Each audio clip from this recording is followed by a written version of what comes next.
Chicks on your APs, looking like weeds. Haven't chased Cleveland, shout out.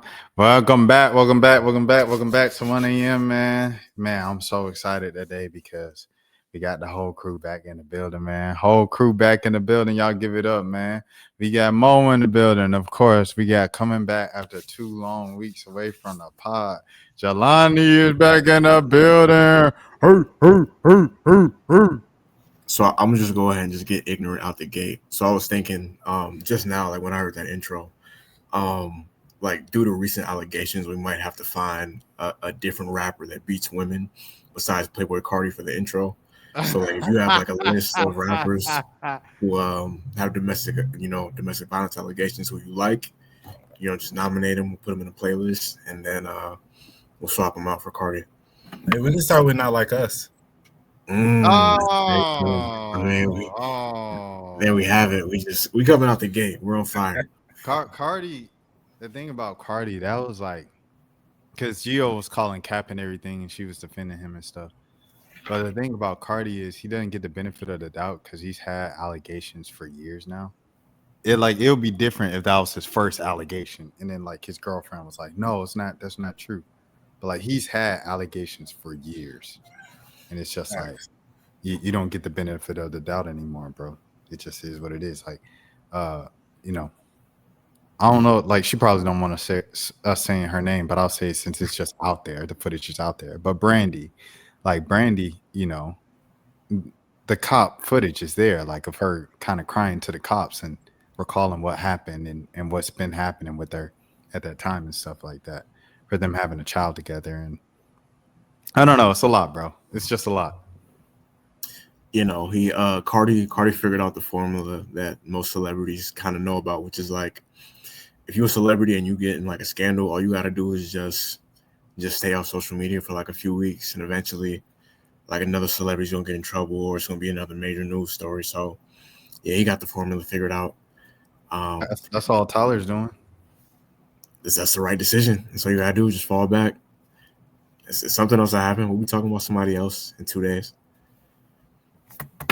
No, facts.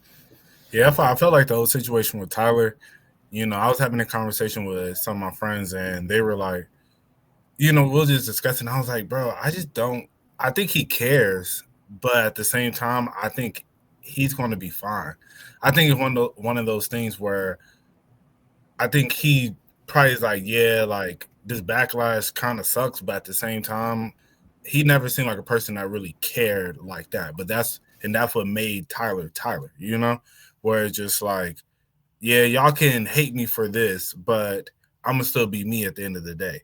And that's why I feel like but they did say he was deleting tweets. So on that note, I'm like, dang, I was going to say he never apologized for anything he ever did, which I still think he kind of stands on it to an extent. But some of them, I think he's like, all right, okay, I was wilding, But at the same time, he ain't never came out and been like, I'm so sorry for who I was. And I don't see him ever doing that. Like, honestly, I wouldn't want him to do that because I feel like that's who he is, Like, if he was to come out and do that, then I'm like, bro, this man, I guess he getting too much money now. Yeah, it'd be like he got soft. Yeah.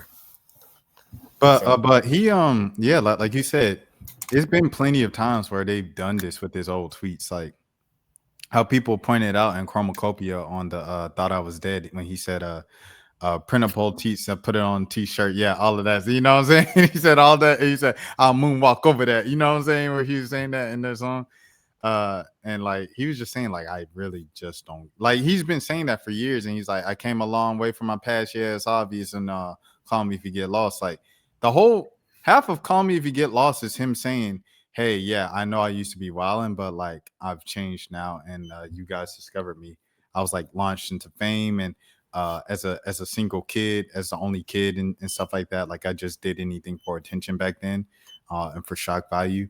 And that's just who I was. Like, I feel like he's addressing time after time after time again. And this time it was just like the heat was just hot. But it wasn't even just like stopped at Tyler. That's the thing. Like they moved on to like WNBA players' old tweets. Like they pulled up the Erica's tweets from like 2012 where she said something about being a homosexual is just kind of biologically weird to me. And And Kelsey Mitchell, guard for the Fever. I'll pull up a picture of Kelsey Mitchell just so you guys can see how Kelsey Mitchell presents herself. And hold on, and then I'll keep it going. All right, I'll pull up this picture. Shouts out to Kelsey, friend of the channel as well. Shouts out to Skylar Black. Shouts out to whole Cincinnati. You know what I'm saying? Ohio on the house, huh? Shouts out to the Reds. Shouts out to my brother Hunter Green. This is Kelsey Mitchell. She had a tweet that was like, "I don't do that gay stuff" from 2011 that's been circulating, and so but just like you out of all people saying you come on now, like so. But you know, realistically, Yeah, go ahead, Mom. I'm about to say she's gay herself, isn't she? We do not know that. Okay. Well, if she was, you know, hypothetically, with her saying I ain't with that gay stuff, she's probably referring to a dude. You know that's how they be. They be like, like for real, cause let you come up to a stud and be like, yo, you cute. You be like, bro, I ain't with that gay stuff, bro. Like, come on. Facts. So ain't no telling. Yo, I'm gonna be real. I don't think she like. I just think it's kind of crazy that you just put up this picture of her on the court. Like, yo, she looks real gay right here. Why would she like? I just think she looks like a normal woman on the court right here. Like, I don't really see what like the lesbian qualities of this photo of her on the court right here. I think it's, you know how with Playboy Cardi, and I hate to make the comparison. All right, I'm gonna follow you. Cardi B said he doesn't get the benefit of the doubt with what is it with the allegations, because he has so many allegations on this thing. I think it's the same thing with women. True. Y'all want to speak about the next? I want to speak about the next topic. I just think, yeah. I think because all right. We'll play. I'll play it this way. This is the way I'll say what I wanted to say. He just go to the fan fiction that was around Paige and AZ and things of that sort, and and on all of those things, like fans, like a lot of women's basketball fans, they kind of not only do they assume that a lot of people go one way, but they kind of like just label you that into proving, it's like you're guilty into proven innocent in the WNBA and women's basketball, just kind of like in general. That's just what it is. It's almost like how softball kind of used to be and stuff like that in that regard. And I had to teeter around that just because, Yeah, no, I feel that. I feel like the newer generation, like the Angel Reese generation, they kind of changing the narrative. You know what I mean? I think the newer generation of But how many from that generation from the Angel Reese class of like just straight WNBA players? You know what I'm saying? Like Angel Reese is obviously like the face of it, and then you could say, Kaiser. Shouts out to Kaiser, friend of the channel, Kaiser Ray. She's not in the league no more, though, is she? Say that again. So she's not in the league no more, though, is she? Nah, she not. Yeah. Ball. Jelani know Ball. I know a little bit. I keep up with it. I know like the big names, you know what I'm saying? Even though she's not really a big name, she just fine. You know what I mean? But yeah, I don't know. That was always growing up though, like the narrative about like the girls basketball players, but that there was, like a few of them would be I don't know how to say the word. We're still within the first 10 minutes, so like I'm treading a little bit light here. They be strapped up. Let's put it like that. Hey, yo. So strapped up's a hilarious way to go around to the LGBT community. Shouts out, you know what I'm saying? Shouts out to all the allies and things of that sort. Bro, you know what I'm saying? And yeah, okay. Go ahead. Yeah, I was gonna say, yo, there was this one stud that I used to record, and she'd be laying out her tracks, and I knew she was a stud. Well, but then she started rapping, and then she'll come out, and some of the stuff she'll say, I had to double look like, you sure you ain't? because you just said what? Like, but yeah, they be throwing some crazy stuff out there, man. Yeah, Was she rapping about the? She was rapping about the plastic. yeah, but it's like, yeah, but I'm just the way she said it, bro. You would think like she got like a real thing on her. You feel me? And right, like that's why, like, no cap. Like she came out and I had to look a couple times, like yo, because you just said what, and like when you engineering, you gotta like really be tuned in, and it's like I'm sitting there replaying it. I'm like putting beat drops on certain parts, and I'm like, okay, I'm like yo, this hard, like, but she was like, my rhymes are sick. I got a 12-inch dick. You're like, bro, it's not real. Like this, you're cheating. You bought that from the store. Right. Yeah. She talking about how like, oh girl, like, yeah, she getting head, like, girl sucking and this, that, and the other and blah, blah. And I'm like, what? Like, but this was before I understood more of that lifestyle, how those women be moving, I think even beyond that particular lifestyle is like a lot of women who like when they get frustrated or talk trash, like they reference that, and you're just like, that doesn't like make sense, but like they say it, and then a lot of times, like, I don't know if you ever like hear a woman just say, yeah, sometimes I would want to have one just so like I could slap a girl across the face. Like like, how disrespectful, I don't know if you ever, so I don't know. Girls they're funny about talking about that, bro. Yeah, they think that they could just like that's just something that just like you just wake up and just walk outside and just ask women like, yo, can I slap you with my thing? Like that's like there's a lot of steps before, you know what I mean? There's a video of like it's like a baddie or whatever, and with a fatty. She like, they have her do this guy's Hinge profile, and she tries to like talk to women and get a date, and it took her like 2 weeks, and she was like, this is so difficult, like, how do you guys do this? Like that, I didn't know it was that difficult for dude. So yeah, like women have no clue like how difficult it is for men to. Facts, because they usually the ones having to be entertained. That's one thing. Like I hate, like I really dislike talking to a girl who it's obvious she's used to only being the person to entertain. Like I don't care how fine you are, like if you don't really reciprocate the energy, and it's a girl, when she really likes you, she will reciprocate the energy most times, but then you talking to a certain girl who's just used to the guys just like really carrying the conversation, and then I'll get dry with you back, you feel me? Like I start now sending a one-word text just like you, like like, oh, how's your day been going? Good. Okay. Then it's just like, if you don't want to respond, then it is what it is. But then from what I've noticed, like anytime that I've done that, and I feel like now as I got older, I don't see that as much. I feel like that was when I was younger.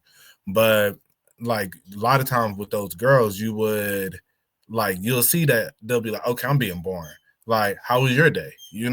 And then they start reciprocating the energy, as opposed to some guys, they just so focused on like, let me just make sure I'm doing the right thing to keep the girl entertained, Tap dancing.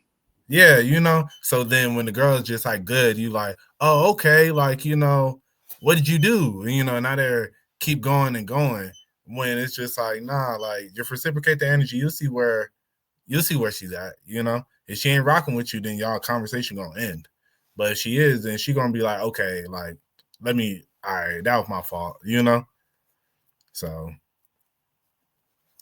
yeah, it's like it's a slippery slope, because it's like I do feel like if it's like natural between y'all, the conversation should flow, but at the same time, I guess as a man, you are like expected to initiate the conversation, like carry the conversation to an extent. But yeah, it do be certain times where it's like, bro, I don't want to like, I just like, we should, like I said, if it's real, like if it's y'all really, it shouldn't be too forced. Basically, it shouldn't be something that's like, a chore to try to talk to somebody. If you got to do all that, she probably just doesn't like you like that, unfortunately. But Exactly.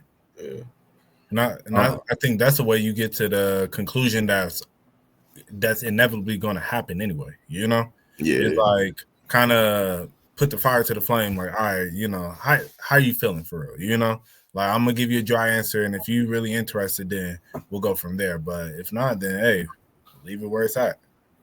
Yeah, no, exactly. Yeah, man. Yo, but how y'all boys doing today? I'm cool, bro. I'm chilling. I've been watching. Do y'all watch the World Series or baseball? Yeah. I saw game 3. Okay.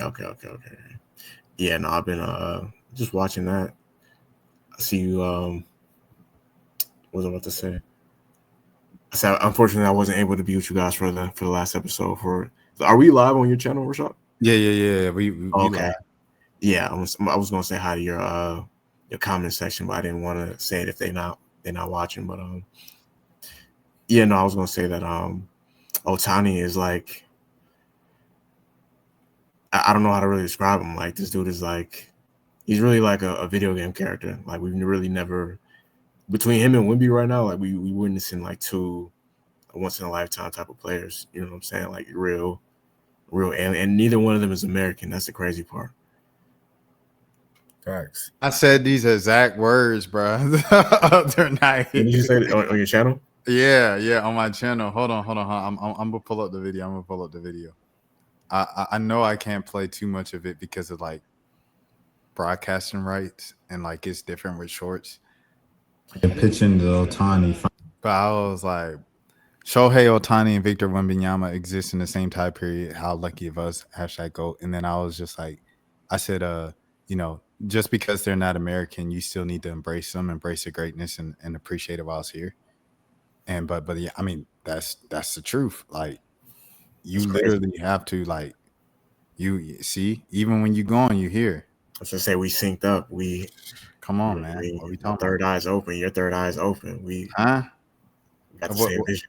How do y'all feel about the Angela Rye, like Mark Lamont Hill, JBP Native Land pod? Because I have a theory on that too. I haven't seen it. Jelani. All right, so I'll give the background real quick. Essentially, what happened, Mo, a couple weeks ago. Yeah. I think you remember this part. Flip and Mark, they got into it, and Mark ended up like yelling and having to leave the set of the pod because he was like so heated at Flip. And so, you know, I guess everybody's reacting to it as everybody does. Other content creators do as something goes viral. And on the Native Land pod, which has Angela Rye, Andrew Gillum, Tiffany Cross, and somebody else Bakari Sellers, the politician over in the state of South Carolina. So it's a political podcast, but just all Black people who are kind of popping in the political space and content creation. On their podcast, they're reviewing it just like every other podcast is.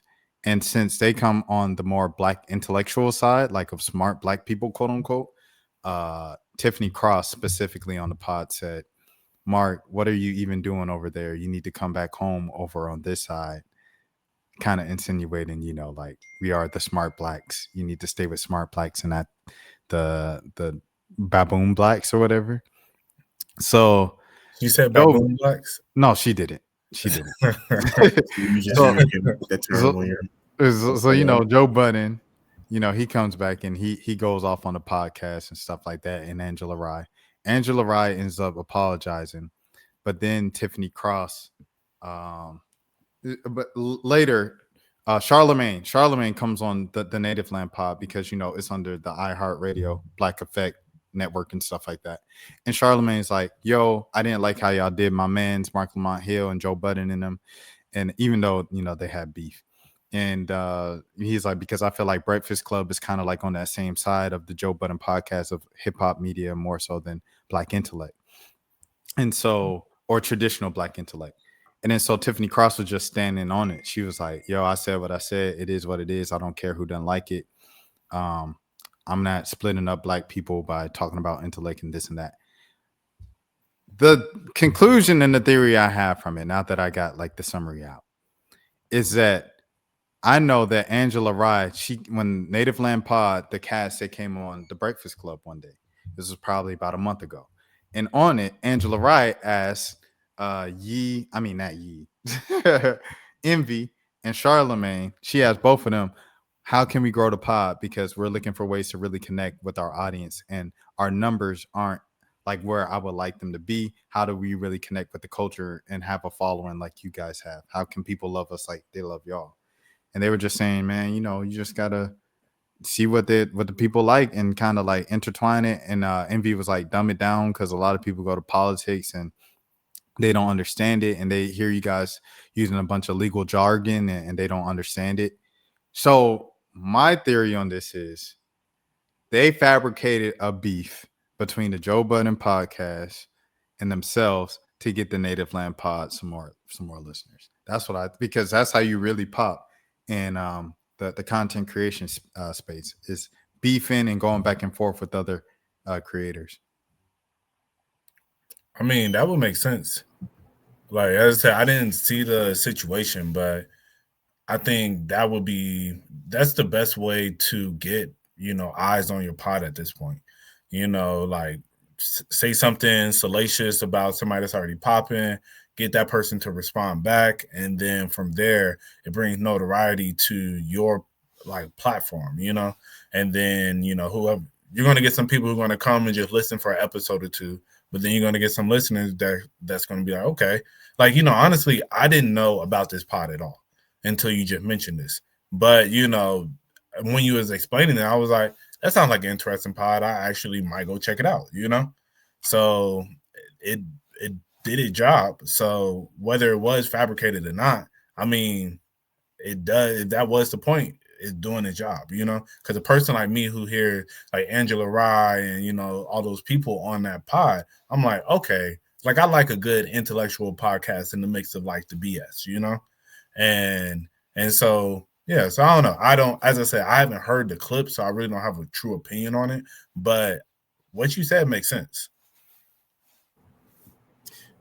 If we want to get like all the way, just like super conspiracy theory, the real conspiracy theory would be they planned the argument between Flip and Mark from the beginning. You feel me? That's the real, if we want to really. Boy, you be thinking, boy. See that? Jelani, we've been missing the critical thinking on this pod, bro. If you really want to peel the layers of the onion back, you know what I mean? That's what it really is right there. They started the argument from the jump, and then from there, the dominoes fell where they fell. Flip is a face of the left? See, there we go. Now that would be some real like Vince McMahon, type shit right there. Okay, I think this is our last pod before the election, because November 2nd is the election, right? Hold on, let me see, because November 2nd might be Monday, so that's not the election. Yeah, November 2nd is Monday. Oh no, it's actually Sunday. I'm tripping. So I guess the election, the election is on the 4th. So this is our last pod before the election. Do you guys think Sam Foster is going to win? That's the thing. Out of the whole United States, I'm looking at that the most. Do you guys think Sam Foster is going to win? This is some real regional talk right here. But everybody in America is like in the political world is looking at it though. Is it that? I'll be in my little bubble. He was on Grits and Eggs. Oh, for real? Deontay Cal, yeah, Yeah, no, I definitely seen him go viral on TikTok a couple of times talking about the public transportation and stuff like that. I hope he does. I'm gonna be realistic. Like, as somebody who grew up in Cobb County, I don't think he can win. It's not his fault. It's not to say that he can't run a great campaign or anything like that. It's just to be simple, white people, not all white people, but like a large number of white people in Cobb County. You know what I'm saying? They're just not voting for a black person. So, but I do hope he wins. Obviously, as a young black man, I think it'll be dope. Facts. I definitely think it's going to be tough. Because I think the majority of Marietta still is a predominantly white area. So I think it's going to be tough for him. I think he definitely has the chance to, though.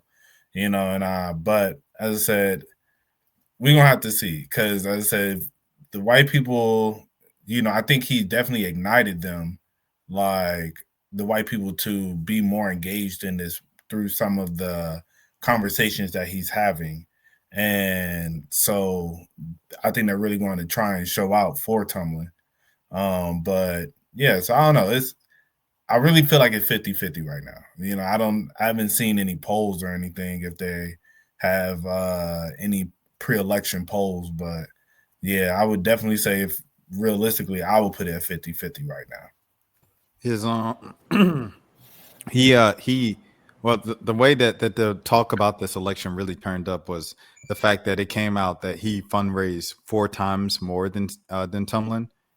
Like that came out maybe like a month and a half ago or a month or so, and but it's interesting because a lot of his public endorsements and stuff like that come on a state level or just like a Black Hollywood national level, and that's not particularly Marietta residents. So it's like you got a bunch of people donating for you and a lot of like numbers on social media, but if those people don't live in Marietta at the end of the day, it doesn't, sway everything. At the same time, I'm glad, like Mo said, this Joker, for the first time in 15 years, the city of Marietta, Georgia, has someone challenging Thunder Tomlin, bro. And like, that's good, bro. That's a good thing. Like I said, like in high school, I ain't had no problem with Thunder Tomlin. Like he said, he just a tall, like cool dude. Just show up places, kind of just an old man. Give you the key to the city. Give you a little certification. Get out the way. Like I ain't had no problem with Mayor Tomlin when I was in high school and things of that sort. But it's like he been the mayor half of my life, half of our lives. Like Mo and I are 30, Jelani not 30 yet, but we was 15 when bro got in office. You know what I'm saying? Like it is time for someone to at least start the conversation of, hey, should we have some young blood, some fresh blood here and everything like that. So salute to Sam, regardless if he wins or not. Obviously, you know what I'm saying? The election results are going to be the election results, but salute to him for at least starting the conversation and challenging the incumbent, because for the last 15 years, there hadn't even been a challenger in the city of Marietta that people took seriously. So salute to Sam for that, for sure. No, facts. No, and I think, it's a very admirable thing to do at such a young age. This election reminds me of 2020 with Stacey Abrams. How had a lot of, support, especially nationally, behind her, and it grew her name, so it seemed she was poised to, in future elections, to be like, to make a big move. We haven't really seen her do anything since then, but it reminds me so much of that because, as I said, that national attention, but then when it came down to it, the city of Atlanta still went with state of Georgia. Yeah, the state of Georgia still went with who they wanted, like, because realistically, it's all about that population actually voting, like, I know for me personally, like, me and Rashad, we can talk about as much as we want, but we really have no real pull in this, We don't live in Marietta. Exactly. So it's like, yeah, so that's why I feel like it's interesting. That's why I say 50-50 right now. And yeah, but hopefully, it's still if a 43% and then 2 or more races, and then other race. I mean, okay. We already said the thing about the studs in the WNBA and things of that sort. So we already here. You hate to say it. How many of the Hispanic population is able to vote in Marietta? That's a good point. Very good point. No, that's valid. Wait, so you saying that like the people on Sandtown Road can't vote? I was just saying, like, how many of them are going to be able to vote? That's what I'm saying, Jelani. How many of them know what's going on? Ooh. I mean, like not even to be funny. That's but a like, valid question on like not even being funny. Yeah. No, that is a valid question. you know. So I mean, I don't know. That's a good question because you know it. I think if you don't if you never really been tapped in with the Hispanic community, you know, you see there's so many people who are illegal, but when you think of like illegal, like yeah, you know, undocumented citizens here, you know, Yeah. I kind of want to say illegal, like you know, but undocumented citizens that are in the United States. You know, I remember being in high school and then meeting people who didn't have citizenship. And I was like, what? You know, they was just like, yeah, like, don't really talk about it. But yeah, like, you know, like I'm working on it. Two of the smartest people in our school at the time we were going to school, one of the top ranking finishing students in the class of 2012 at Marietta, and then in our class 2013, remember Christian, like top of the class, sat in the front row, were honored, got speeches and a special presentation at graduation, were illegal immigrants. Couldn't go to school. Talk better English, read better than all of us, smarter than us, and get better test scores, all that. Couldn't go to school unless they got married. And I believe one of them got married. I didn't even know that was part of the, as far as in order to go to college, you had to be, if you were illegal. I didn't even know that. Mm-hmm. That's Yep. crazy. Yep. So that's what I'm saying. So it's like both of those things. Do they know what's going on? And you know, would they be able to even vote if they do know what's going on and stuff like that? So if this Joker pulls this with these numbers, bro, 30 versus 43, like you got to depend on like white people. Like it's got to be enough white people for you to win. Like you got to give him his chance, bro. Nah, facts, you know.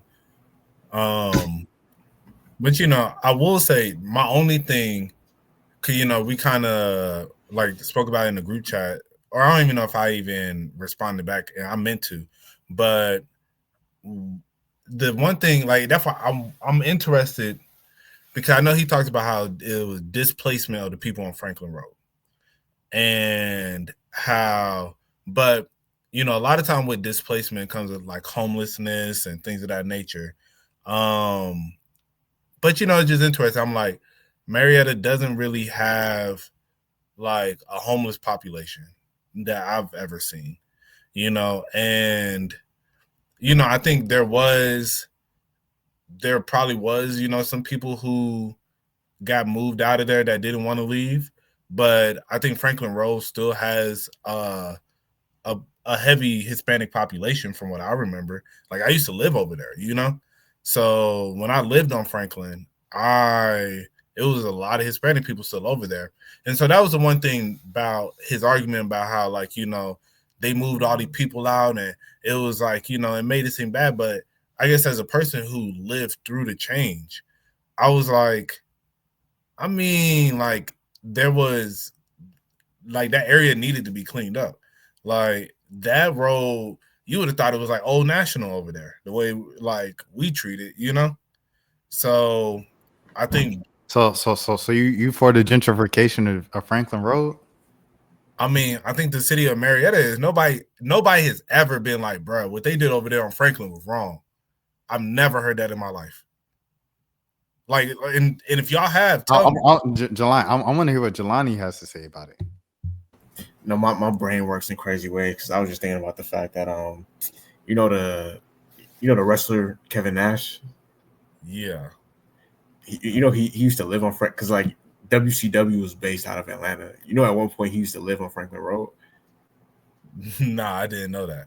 Yeah, I was listening to his podcast one time. He was talking about when he because he didn't know no better when he first moved to Atlanta, so he was just like he just picked somewhere in Marietta to live, and he ended up but he had to move after a certain point because it was Franklin Road in the 90s. It was kind of wild back then, but yeah, no,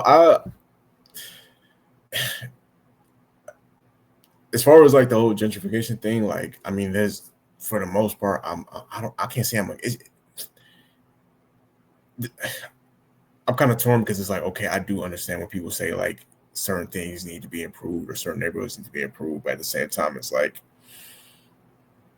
do you have like proper relocation plans for these people? Like, you know what I'm saying? Like, if you have like a real, you know what I'm saying, like a real plan for relocating these people, then okay, to an extent, I get it. But if you just kicking these people out, or you just raising the rent to the point where they have to move out, uh, I'm not really in favor of that. But at the same time, it's just a progression. I feel like the whole Metro Atlanta area is going to be the same thing, like all over. Like it's going to reach a certain point where it's like it's not going to be no hood like anywhere near like black people. I don't want to say black people, but like poorer people are going to have to move further and further out, like to like Cartersville and places like that, because at a certain point it's just going to be too expensive to live in Marietta by yourself, or live in Kennesaw by yourself, or even like the suburbs in Gwinnett, or even DeKalb. You know what I'm saying? Like it's gonna be too expensive. But yeah, if there's a way to, I guess, I don't know if there's a such thing, but there's a way to like ethically, not ethically, to morally like correct. If there's like a morally correct way to gentrify a certain neighborhood, I guess I'll be in favor of it. But most of the time, it's not how it goes. So okay, so here's the thing about that, and it's like here's where the mayor comes into play, because you look at like the major metropolitan black cities around America, and a lot of them have cut down on crime recently in the past year, past 2 years, and stuff like that, and they all have black mayors, and because a lot of those black mayors have implemented certain things to cut down crime. And then when you think about Franklin Road, first of all, for the people who don't know about Franklin Road and stuff like that, like Mo said, it's a rougher area in Marietta and stuff like that. It's like Franklin Road and Booth Road. Those are like the two kind of like rough areas in Marietta, two streets. In Franklin Road, they have now the Atlanta United facility, practice facility and stuff like that. So ever since then, I guess they've been trying to push people out, or they have been pushing people out, and that's what it is. They've been gentrifying it and cleaning it up. Most cities for it. Jelani said he gets wanting to clean it up, but like, what do you do with those people being displaced? This is what major metropolitan cities have been doing. Okay, to cut down on the crime, we're going to give the kids something to do. We're going to give people jobs. We're going to make sure, you know what I'm saying, in different places where, okay, the rates are going to be going up, mortgage is going to be going up, housing value, all that stuff. We're going to offer you, okay, we're going to get you a job here. Like we want this new Atlanta United facility coming in. Do you want to be a cafeteria worker? Do you want to be a so-and-so? Do you want to be a receptionist or something like that? We'll give you jobs. We'll give your kids jobs at this or that. And then for the youth, we're going to give them activities to stay active and not be bored, because, a lot of kids, they're not even poor when they be robbing and stuff like that as teenagers. They're just bored. So it's like, we're going to give them something to do, midnight basketball, this and that. And that's what the city of Atlanta's done. Shout out to Andre Dickens for doing that, even though I don't agree with everything that Andre Dickens has done in the city of Atlanta. But those are just some of the things that you can do. Give the kids activities, more community programs, and more opportunities for employment and payment for the people there, to keep people where they are, not kick them out, but also improve the living conditions. And that's where the mayor comes in. So that's something like, okay, Mayor Tomlin hasn't been doing this. This is something that I think I can implement and do, because I have been a lower income, younger black person in the city of Marietta before. No, facts. I mean, my whole thing about it is just like they're making it so the people that they're saying that they moved out, it'd be different if they didn't have anywhere else to go. I'm like, and as I said, we now have this homeless population, and now there's overcrowding in these certain areas. But I'm like, I don't see, like, because all of Marietta prices went up. All of Cobb County pricing has went up, like since they built that stadium. Because of the Braves as well. Yeah, so since they built that stadium, that was a domino effect of so many different things starting to change. But that's why I say in regards to Franklin, like, and then this person, I'm curious how old they are, because if you look at the second to last paragraph, when I was 19 or 20, I lived in one of the apartments where the IKEA was supposed to be built. It was $299 a month, or $199 if you were a student. Here today, I paid $22.24. Either you're a bot, or either like you're just saying something for the sake of to make to be on the side of Sam Foster right now, or you are, or you're like, bruh, like 40, 50. yeah, you got to be like, yeah, dummy old. You feel me? Because like I'm just like $299 for rent, bro. Yeah, that's definitely like 98, 99, 2000. Yeah, I was gonna say that's probably 90s, realistically. Bruh, yeah. So that's what I'm saying. Like, I don't know. It's but yeah, that's why I say, like, if, and I guess maybe if I would have heard more, like, I just I've never heard anybody complain about it, but I don't know. Maybe I'm just not as tapped in with Marietta as I used to be and maybe the Hispanic community, because I said, like, when I lived over there, it was still a Hispanic community. When I lived over there, because I said I lived on Franklin Gateway. I remember my girl had found that apartment over there, and it was like,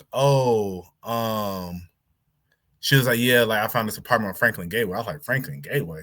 I was like, where is it? She was like, in Marietta. I was like, is this the same Franklin I'm thinking about? And so at first I was just like, yo, I don't know about that one, man. But then, we checked it out. I was like, okay, it don't seem as bad as it used to be. I mean, I was on Franklin when it was still bad because, I dated a girl over there. But at the same time, though, that's why I don't know. Yeah, so I'm reading what wiped out 10% of married multi-family. Nearly when the buildings started coming down. Tell them what Giddy as affordable homes were torn down. Okay. He said the area declined after the Fair Housing Act made it illegal for apartments to ban families with children.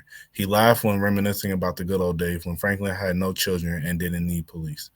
He failed to hold bad landlords accountable, blamed children for Franklin Road's decline. He promised progress on IKEA new jobs, a thriving corridor. Instead, affordable homes were torn down and 34 acres still sit empty. After forcing families out, he gave 32 acres to Atlanta United for $1 a year. Marietta issued $68 million in bonds, and homeowners got higher taxes for a soccer field and a parking lot. He said Marietta was too affordable. What we lost was our families, our children, our community.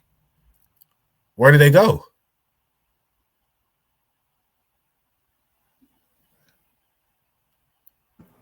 Wait, he said that's pretty good. Huh? Yeah. That's what he was saying. He was saying they made Marietta too affordable. That's a crazy statement. Yeah, he was pretty much just saying like this is running wild. That also goes back to why like Atlanta, Metro Atlanta doesn't have a modern like public transportation system. It's because literally only because of racism. Yeah, because white people in Cobb County don't want black people in Atlanta to be able to get to Cobb County.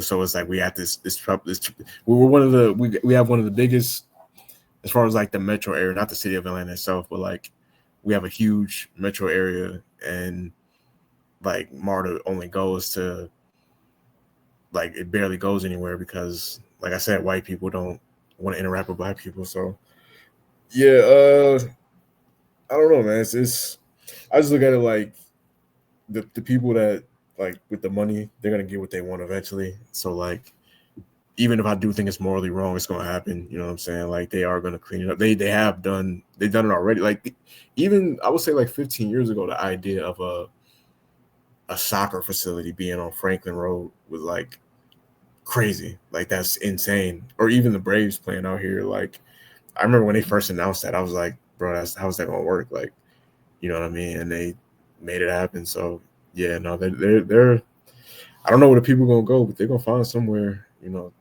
to get them up out of there. Or they're gonna find a way to get them up out of there. I think for me personally, and you know, as I said, like I think I would just like to hear testimonies from people who are going through this, you know, because I feel like in a lot of cases when you hear about the gentrification, and I'm not trying to say like is anything wrong with what Sam Foster doing or anything or saying, but as I said, just as somebody, I being there and living through when the times were not the best over there, seeing it get cleaned up, living on it after the cleanup, and seeing how much it's changed, and then still like just being on that road from time to time, you know, I would like to hear testimony from those like somebody that was in those families, you know, that was like, yo, like I remember when we got kicked out and my parents, like, you know, me and like, you know, the 5 other families that I knew that when this happened, we didn't have nowhere to go, you know, because at the same time, I feel like, yeah, maybe like they went up on the pricing for Franklin, but it wasn't like crazy. Like I can tell you that it's not crazy to live over there now. You know, it's not. They cleaned it up. They didn't really gentrify it. White people don't live on Franklin. You know, like let's keep it a buck. Like it's still a majority minority area. Yeah, that's Like true. so, like that's why I'm like it's just interesting, like hearing all this because he's like it was as if you're talking about Brooklyn. You know, when they talk about like, you know, Brooklyn, like now they got the coffee shops and stuff. It's not no coffee shops on Franklin. You know, it's like you gonna get your coffee from the QT like they've been doing. So so yeah, that's why I would want to hear more testimony because I understand it is a and then you got the club over there. The club be lit. You ever been to those clubs over there? They said it's closed down. They said bring back Franklin Road. That club wasn't one of the ones. Say Red Train, that's a throwback right there. I think. Yeah. That's why I like. Yeah, that place been gone. Now they got what Tiger over there, and they got another spot. Jelani, you ever be over there? No, I didn't know they had another club over there. No. Oh yeah, they had that's over there, like right there across the street from the Applebee's. You know that Applebee's that's on Franklin, and it's right by the highway. Yeah, well, I haven't been over there in a little minute. Yeah. I need to go to something at a club over there. Oh, bro, they got like 3 clubs. They got a that's lounge. crazy. Yeah, if you ever get a chance, no cap, on a Friday, Saturday night, like even like maybe like a Thursday, just if you go over there, bro, like it's going to be like blocked off, like parking, like you can't park over there because it's like it'd be packed out, and yeah, it's a lot that be going on over there because they got a lounge, like a little Ethiopian like spot that's towards the bottom area of it, and then if you go up to the top, is it that's Teodric? Yeah, that's Teodric. Long live our high school classmate Teodric. They talking about Franklin Road days. Long live TT for sure. Yeah. But yeah, so as I said, that's my only thing. It's like because I understand at the same time these are political tools to help help him within this election. And so I don't condemn it. Like I just want to hear as a person who's seen it, and it's like I'm always for the black man. I'm always gonna be for the black man. But at the same time, I hate to be blindly for anybody. And it's like I want to hear more testimony because like this coming from, and I don't know, maybe this sounds messed up, but I'm like coming from a young dude who came here for college, so you only been in the area for a certain amount of time, you know? It's just like, and so this isn't like a first-hand experience that he's speaking from. It's like these are talking points that this is what you should run on. This is going to help you, you know? So that's where just my like pushback on that part. You know, I still want Buddy to win. You know, I love to see, you know, the black man win and everything. But as I said, like I never want to be blindly just rooting for something. It's just like that's why I say I would love to hear real testimonies from people from that area because as I said, like me being over there, it's like if you're looking at this from a standpoint if you've never been on Franklin, you know, as I said, like it's not gentrified. It's not like it's still heavy Hispanic. It's still heavy, like really heavy Hispanic people are still over there. You know, so like I haven't been on Franklin since like 2015. So oh yeah, bro, I'm telling you, like because I'm literally just going off of the news reports. Like when I heard like Atlanta United's moving over there, I was like, oh okay. And then when I hear this is like the next thing I've heard about Franklin Road was this election of him bringing up Franklin Road. So I'm like, okay, that makes sense if they're trying to like wipe out black people and stuff over there because you know, Atlanta United's over there. So I'd imagine they try to clean up the area. That's literally my kind of history of Franklin Road the past 10 years. yeah, as I said, like I used to go over there all the time for there's a Chinese spot that I like over there, and then they got the wing spot that's over there. They got like some of the best deal for wings like in the city, and they got good wings too. And so like so if I say, and that's how I lived over there for like 2 years, like from until I think I moved like 2021, 2022. So it wasn't like that. I wasn't that far removed from it, you know? So yeah, so that's why like I hear it, you know, as I said, if you're not over there, this would make sense. But that's why for me, it's like it don't really like I don't know, it just sounds kind of weird. And I think that's where some of the pushback from, you know, that we're seeing from some of the like as you've been showing us like with some of the white people that we know, they've been having this pushback because they're probably seeing some of the same stuff that I'm seeing, you know, where it's just like it's like, well, shoot, it's not like the white people came in. It's like they didn't put a Starbucks, it's not a coffee shop over there, it's not a Whole Foods up the road. You know, like that area is still that area. It's just they got more of a police presence, so they're not doing as much over there because they got Atlanta United now. So I don't know, you know. As I say, I'm still rooting for them, but that one point to me when I saw that, I was just kind of like, I don't know. I wasn't really sure about it.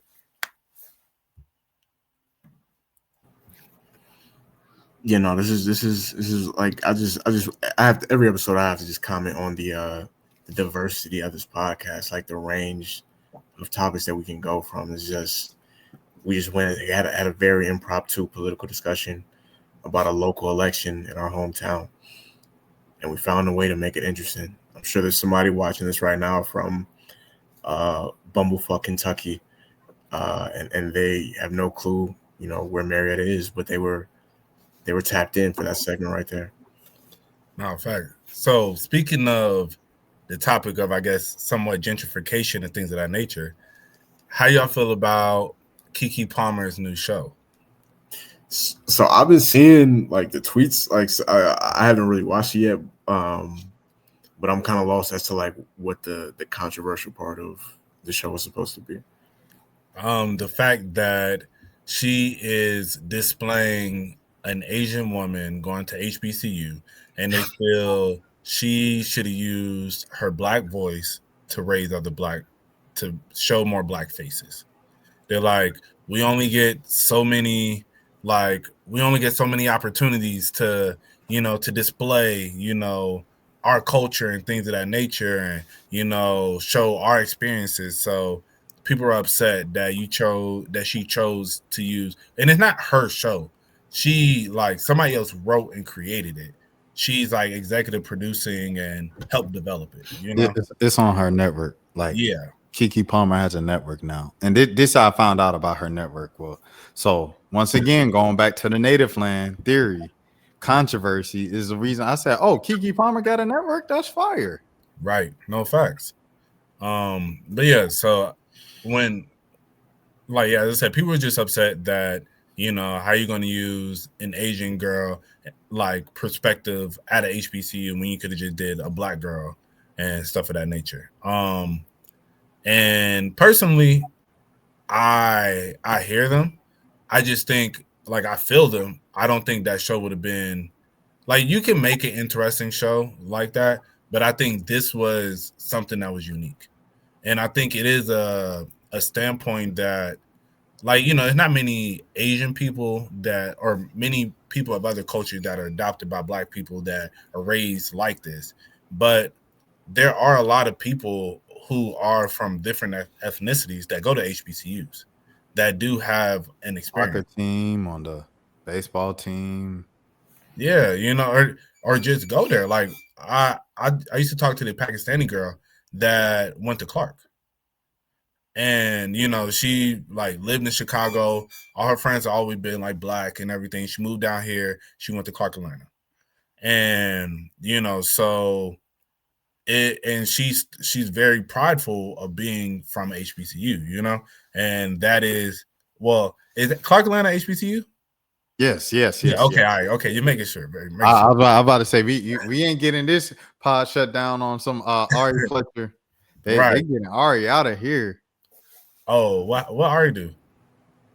Oh, okay, I do remember. Okay, I didn't know if Jelani wanted to say. I'll say just for the listeners and stuff like that. Ari Fletcher, she just asked like, why do old people be going to homecoming? Like, I thought that was for the students, LOL, and people was like, it's literally the name, homecoming, alumni coming home. Right. And so, I didn't notice. My bad, bro. No, you good. Apparently, to like today, she released a 2-minute video responding to people who were like calling her stupid for asking that question. So I'm gonna watch that later tonight, but like, that's insane. No, I seen she had tweeted something, like she had deleted the tweet, I guess, but I seen people that was like quoting the tweet, like mad at her or whatever, but I didn't see what the tweet actually was. So I've seen a few people ask that question on Twitter, and every single time people go up about that whenever somebody asks that, like, why do but I don't know, I feel like when I was 18, 19, 20, I mean, Ari around our age, so it's not for her, but like when I was like 18, 19, 20, I probably felt the same way of like, why are these old people coming back but it's because at the time I was a kid, I didn't really understand it. Like, that is literally the whole point of homecoming, is like for people that went there to come back and see other people that they went there with, you know what I'm saying? But as far as the Kiki show, like, I think people like Black creatives or like Black directors, I do understand where people are coming from as far as wanting more representation and things like that. But like, we've had numerous Black college TV shows at this point, like, or like Black college movies and things like that. Like, I think we I'm not saying that you can't make more, but it's like, I don't think as a Black creator you should be boxed into the point where you have to make all your cast has to be Black. And I put it like this: if you're a Black creator and you want to make a TV show like Friends, where it's just like a bunch of white people on a show, I feel like you should be able to do something like that. Like, I don't know, maybe I just feel like a lot of times like Black directors are pressured to where it's like every single actor in their movie has to be Black. Every character, I don't know. I don't think white directors have that same thing where it's like, like people are expecting them to hire only white people. Is that your reaction to my statement right now? No. Are you saying I'm cooning it up? No. This is Dear White People, a show like a Black college kids, and like all the people in it are pretty much Black. Yo, I ain't gonna lie, because even as I was saying that, like, I was trying to make my point eloquently, I did feel like my inner coonship flaring up a little bit. Like, I could feel it trying to activate. Even it only takes a little bit of brainwash. Yeah, I felt the coonship activating a little bit. But all right, wait, hold on. I'll let you still cook. Oh no. I just that's all I'm saying. I'm not like super invested in it. Like I said, I get it. I'm not. I can see both sides, but like, I do think Black creators should have a little bit of leeway as far as making whatever their vision is, even if every character in their movie or the TV show is not Black. All right, so here's my take on it, and I hear both of y'all's points, but I feel like something like this show, nobody had a problem with in terms of that. Now, people, the acting skills and the writing on it, yeah, people had their own critiques of the show. and things of that sort. But in terms of just like cast, no one had a complaint about it. They got a white girl, they got an Indian girl, an Indian boy. Well, no, not an Indian girl, a Hispanic girl, an Indian boy. You know what I'm saying? And then everybody else black. You know what I'm saying? In the main cast. And then the campus is, you know, all over the place because it's, you know, PWI and things of that sort. So with that being said, right, it's like a Southern Fried Rice. If you wanted to do a show like this, it could have been a Asian girl is within the friend group, and she has her inner jokes throughout the show, just being like the one Asian girl we got in our group that go to the HBCU, not the main point of the show. And I think people are like, okay, the main point of the show, it kind of comes from a place of the same genre of you invited to the cookout. You're all right with me, white boy. And that's like kind of the issue people kind of have with it. It's like, dang, why we gotta be so like giddy when a non-white black person is in black spaces and things of that sort? Because black people be the first to jump up and get excited when a non-black person is in a black space doing some black stuff. So I think that's kind of like the first issue people have with it, is like the fact that it's centered around the Asian person. You know what I'm saying? Instead of like the Asian person just happens to be in the cast, in the mix, in the family, and things of that sort. So I do think that that's the first issue that people have with it. And then, you know, so wait, go ahead, Mo. Well, I was gonna say, just to that point though, like they literally bring up that topic. I've seen the first 2 episodes, and they bring up that topic within like the first episode about how there's a girl who's like her roommate pretty much hates her because like and then like they're all at like a get together, you know, like, you know, the freshmen get togethers, and you know, it's like they're all in somebody's dorm and they're playing like the black game, like, you know, like Black Card Revoke, something like that. And they're like, so look, y'all always so quick to let somebody to the cookout, like literally what you said, almost verbatim she says, you know. But I think the thing is, it's like, and then that's where she's like, yo, like, I'm not trying to be just immersed in your culture, because like it's not like she had 2 Asian parents that, you know, and then it's like I just grew up around a lot of black people. It was like she got adopted by 2 black people. Like her parents couldn't have babies, so they were stationed overseas in, like, I think Korea, and then they adopted an Asian baby because that's where they were at the time. And then they brought her back to the United States, and that was her thing. She was like, this is the only culture I know. Like, I'm not trying to be nothing I'm not. Which is based on the girl at Jackson State. I don't know what girl. Yeah, no, it is. So like, so when people went more into it, because the girl who actually wrote it and created the show, everything like that, she spoke out and she was like, y'all fake intellectuals on Twitter got a problem with everything, but y'all don't really know what's going on and this and that. And then, you know what Twitter did in 2025, what we just talked about with Tyler Creator and these WNBA players, they went into the old tweets. So apparently this girl got a bunch of tweets about Asian people, and she's like, I hope I make Asian friends this semester and this and that, from 2012. And she was like, I feel like I was meant to be Asian. And someone was like, and then she responded to someone, she was like, I'm actually not black, I'm half Dominican and half Asian. And yeah, they were cooking her. So like, and then they called her Childish Gambino. But so anyways, like she ended up like deleting her account after that, all that whole thing. And but apparently she tried to do this series with the exact same name and the exact same theory in like 2019. She said she wrote the series, she wrote the script, and then when she was shopping it around or showing her friends, someone was like, I know a girl like that, and they introduced her to her. And then so she talked to the girl. The girl went to Jackson State, and literally the same story, adopted by black parents, raised by black parents, went to Jackson State and stuff like that. And she spoke to her and got her perspectives on it. And then apparently while shopping around the series, she started talking to people that hated it, the idea, black people and black community and stuff like that, and people who were for it, and then the actual girl who was based around.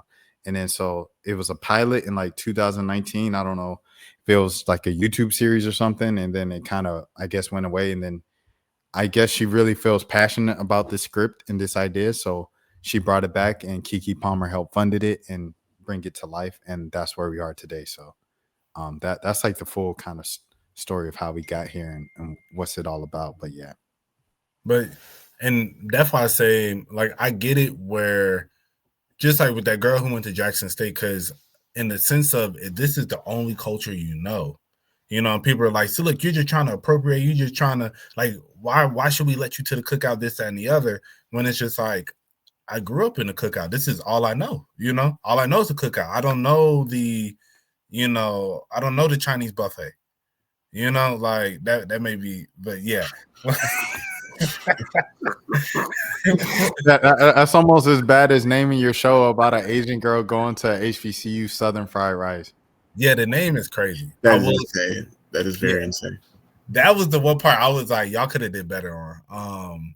But yeah, that's why I get the initial, like, probably off of the preview, but that's why I say watch the show, and I just didn't finish the show because it's like a college show, and I was just like, I didn't really want to watch a college show, like, because it's really just about like college situations and stuff like that. And I was like I might go back and finish it because the episode's only like 15 minutes anyway.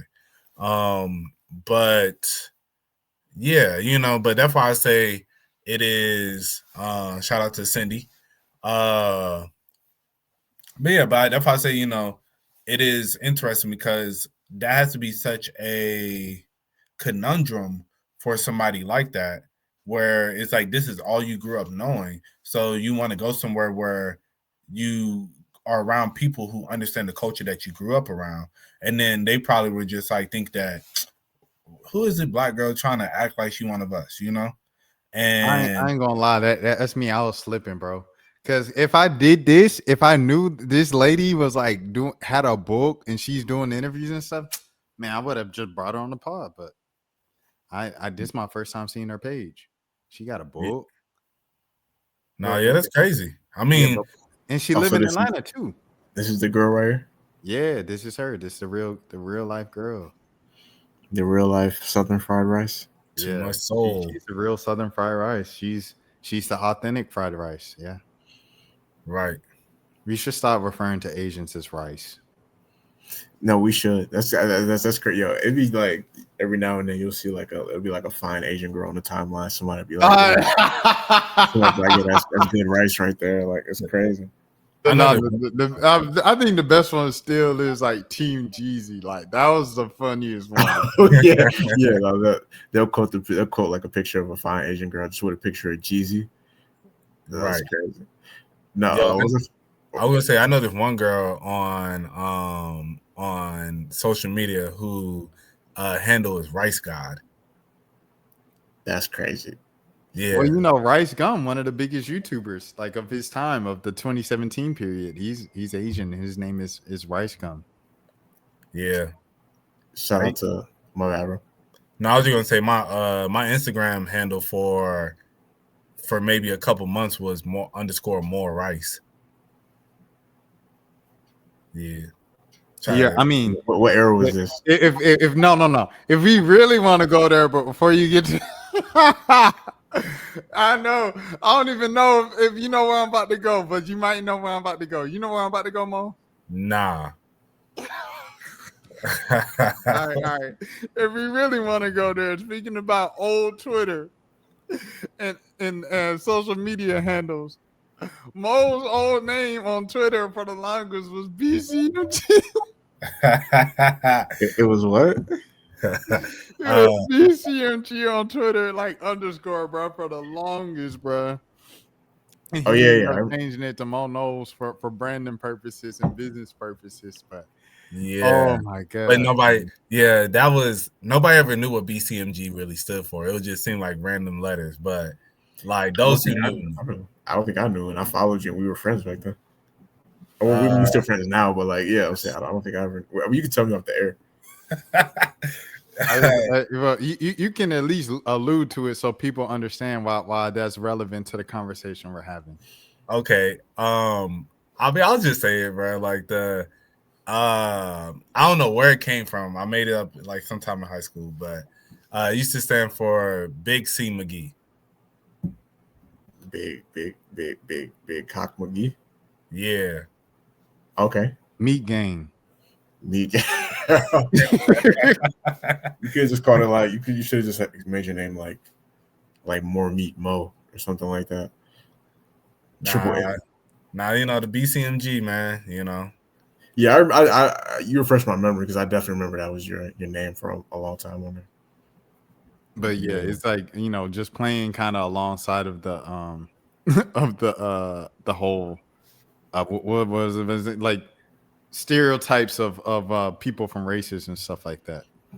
Ah, okay. I was trying to figure out the correlation, but now I get it. That's the correlation. Okay. That's the correlation. But it was just different back then, bro. Like people don't be understanding. Like when they was getting the Eric out of here, I said, bro, come on, bro. For a tweet from Dane 2012, bro. Like I said, the Macklemore song was on the radio at that point, bro. Like it was just a different time, bro. And you might be like, well, Macklemore song. Well, listeners, the Macklemore song I'm referring to is the gay song. Whereas Self-Love, I believe the song, and he starts off the song by saying, when I was in the 3rd grade, I thought that I was gay. And Macklemore had 3 very big hits at that time, and he won 4 Grammys for those 3 extremely big hits, namely and historically, famously over Good Kid, Mad City. But yeah, Self-Love was on the radio at that time, so it was like when I was in the 3rd grade, I thought that was gay, and I think that's just a great kind of marker of like where we were in mainstream kind of media, history, culture, what was acceptable to say, what wasn't, and all that stuff. That's the song that got him the Grammy. We're gonna be honest. Like, I'm gonna just keep it a buck. I really feel like that was the song because I don't know if y'all remember at I think maybe the VMAs that year, they had just legalized gay marriage, same-sex marriage, and they brought a bunch of couples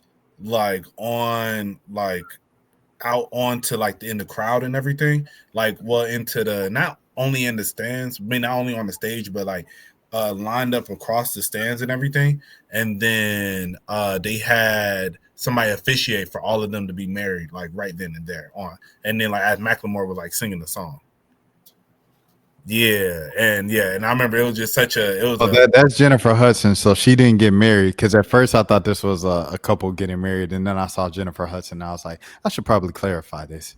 Yeah, bro. As soon as you pull up the photo, it was like so many thoughts went through my head. I was like, oh, did that couple get married? I was like, that's Jennifer Hudson. Is Jennifer Hudson gay? She's not.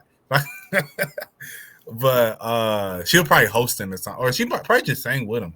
Yeah, shouts out to Common. Right.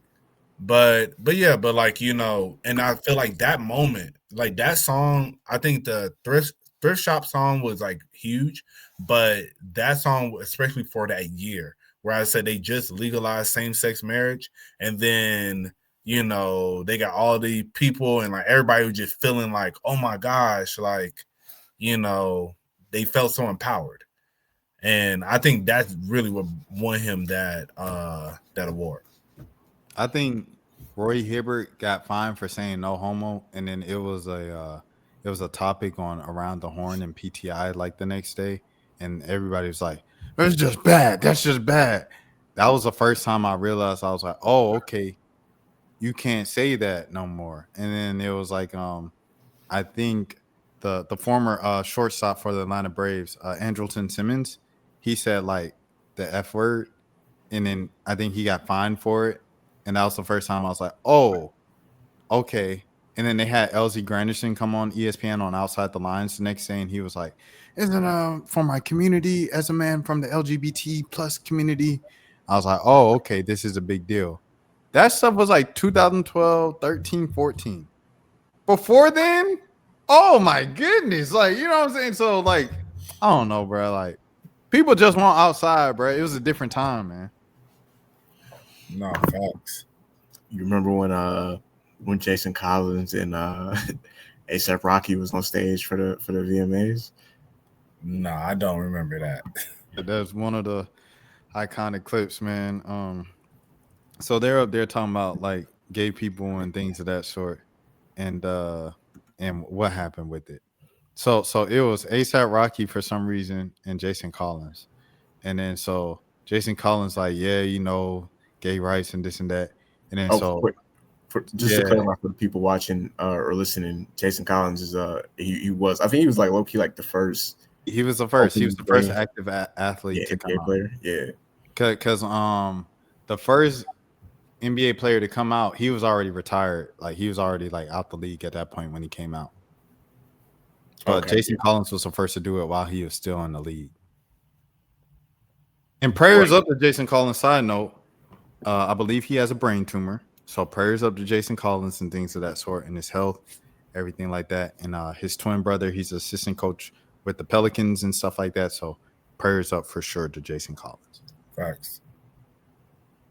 But yeah, no, they were on stage together and they were giving a speech, and like they were basically like the whole theme of the speech was like different people shouldn't be judged for whatever, and like there's a point where he's like listing off like different types of people, and he's like, you know, lesbian people, black people, gay, and then he points to Jason Collins when he says gay. It's like, bro, you could have just said the gay people without pointing. You know, if you watch the clip, it'd be funnier. You know what I'm saying? But like to watch this man say that, it was just kind of like, bro, that probably wasn't scripted for you to point at this man and call him gay. Here we go. Hold on, I gotta share the audio. Give me a second. All right, here it is. The iconic moment. A$AP Rocky, Jason Collins, era about 2014, maybe 2015. Like 2013, I think.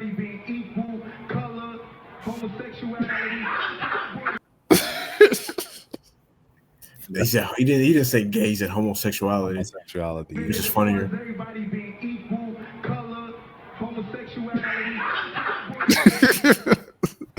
And that's A$AP Rocky. Shout out to A$AP. Yeah, that's back when A$AP Rocky was A$AP Rocky got some wild quotes from back in the day. It's before remember he was trying to be like Black Lives Matter, like on telephones, because he had so much like criticism about so in telephones he says killing even though Black Lives Matter. I said this is so forced, A$AP. Like right. Drake did the same thing. Yeah. Drake had a forced Black Lives Matter. This was like after Ferguson. This is like around that time. I forget what the line was though. It was because it was on. If you're reading this, it's too late, I believe. But yeah, I remember around that same time. He had to get one of those bars though. Yeah, crazy times, man. And one of the old tweets that people pulled up from Tyler that I agreed with too. I agree with that. He was saying this stuff, all this Black Lives thing and everything like that is such BS. Like in a couple of weeks when the next trending topic is the next trending topic, everybody's gonna forget about it and move on. And I'm like, that's true. But people were bringing it up and like, see, he's anti-black. He's just that. I was like, what he said was true. Like I, as a journalist, I've gone out to, kind of 1 year things and 2 year things and stuff like that of, Rayshard Brooks out there in at the old Wendy's over off of University Avenue in Atlanta, and it was his the mother of his children and everything like that, and she was out there crying, and there was only a couple of camera crews out there, and then someone was talking to her afterwards, and they shook her hand and they got her number, and they said, "We're here for you," this and that. She said, "Are you sure? Because a lot of people have told me that, and they didn't keep up with their promise, and I'm tired of being lied to. I'm tired of hearing empty promises." And I've seen these families time and time after again say they've been abandoned and given false promises from celebrities and activists and big time community people. So I can tell you firsthand that a lot of people don't actually care about these issues. So I agree with that from Tyler. I'm not going to lie. Even in 2025, I agree with it. I mean, it's a time and a place though. Like right after a certain situation happened and there's people protesting in the street, it just feels kind of. I mean, I don't really want to argue over like an 11-year-old tweet, but like it did because I remember him. I low-key remember when he tweeted that out in real time. I remember thinking that was kind of like edgelordish a little bit. I don't know. It's just a lot of the stuff he did back then, and I'm saying this as somebody who's been a fan of Tyler since 2011. But like a lot of the stuff he did back then was kind of like just to get a reaction. And that tweet kind of felt like one of those things where it was just like, I don't know. You kind of you want to be like the one black person in the room that's like, yeah, I'm different than the other black people. Like, it just, I don't know. It just felt kind of unnecessary at the time because this was right after Ferguson was happening. So, but yeah, No, that's a fact. I mean, and just to the point of that Childish Gambino tweet that's up right now, that says Twitter activism is whack. Marches don't work anymore. Police should be forced to wear recording devices. Especially the Twitter activism. It's like mostly people don't really care about what they tweeting about. This is really about engagement. And that's why I like the whole thing about Tyler. That's why I was like,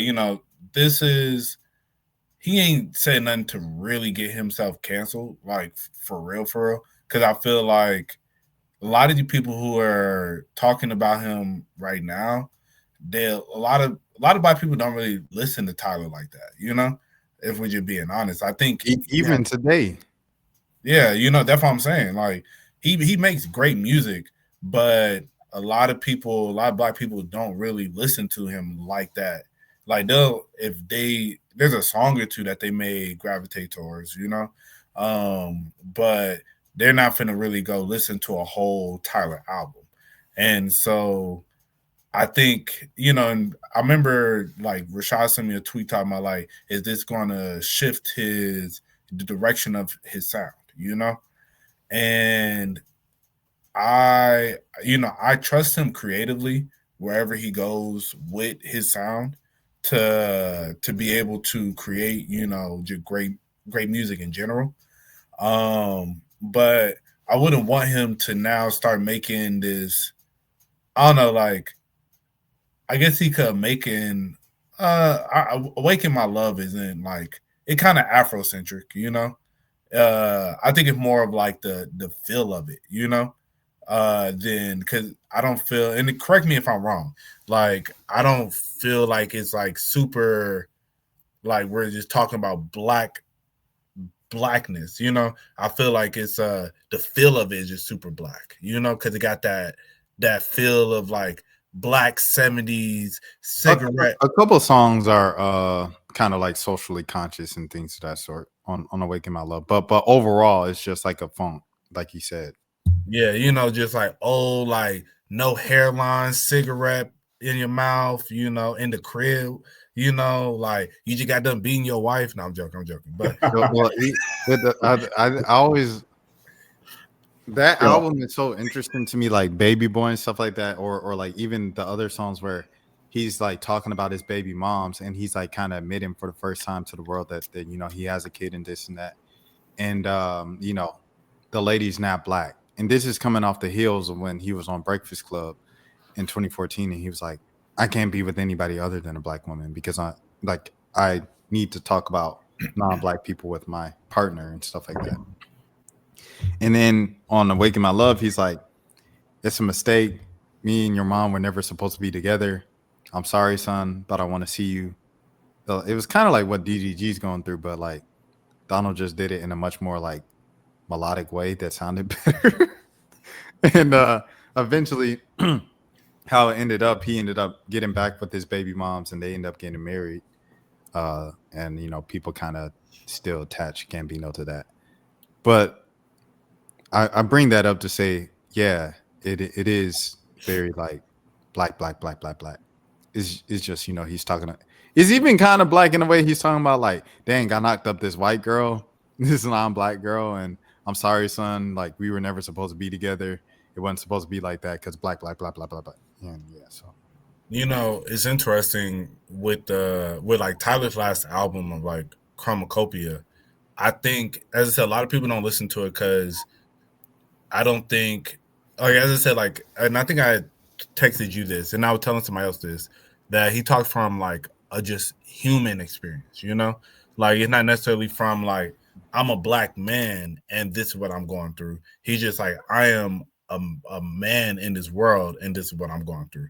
But I think a lot of black people, if they really listen to that last album, they would relate to it, very well, just with the topics of like, realistically, how traditionally in the black community, like not growing up with your father, and like him is like your hair.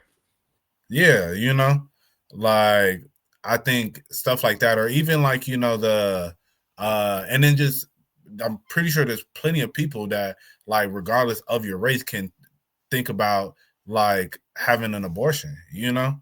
Like, you know, thank God I've never had to go through that. But there's a lot of people who, you know, you now dealing with this stuff. And so that's why I say, like, if I think back on a lot of the topics of like Tyler's last album, for sure, you know, it's like, it's a lot of music that people could relate to, but I don't know, I guess like he ain't got it, it don't really got the bounce on there, you know?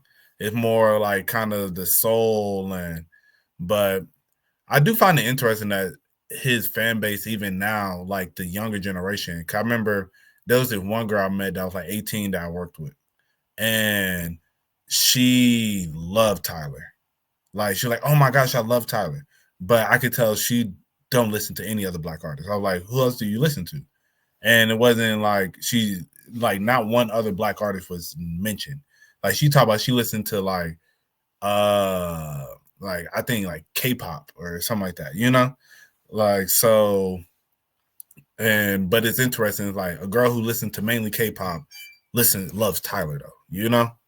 So I don't know how his fan base got like that with the younger generation. I get it with like the people our age, but with the younger generation, I don't know. I don't know. I really don't know. It's interesting to me because when they brought up this discussion, I never really thought about his fan base like that. I've just always been a fan. So, and also you got to think we're in Atlanta, or you know, we're all from the Atlanta area and things of that sort. I'm no longer in Atlanta, but I'm from Atlanta. So it's like when you go to the show in Atlanta, it's still a lot of Black people.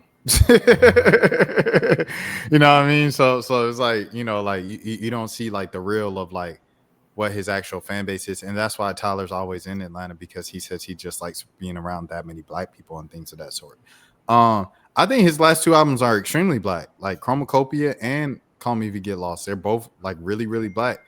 Chromacopia, like I said, I Killed You is about Black hair. And then you know, and then in the I Hope You Find Your Way, in the last song, I Hope You Find Your Way Home, he's talking about like if he ever conceives with a woman, I guess again, because you know he did when he got the abortion, but he said it's going to be a Black woman. You know, they didn't raise me, so shout out Black woman. That's on Call Me If You Get Lost. You know, and then, you know, him talking about him apologizing for his past and everything like that. All that stuff is Call Me If You Get Lost. Anything post Flower Boy, he's mentioning his Blackness a lot in a positive light. You know, where in Flower Boy he says, tell these Black kids they could be who they are and all that. You know what I'm saying? Ever since from then on, it's been extremely Black. So, but that's the whole point of what people, you know, like going back to your point, are talking about here.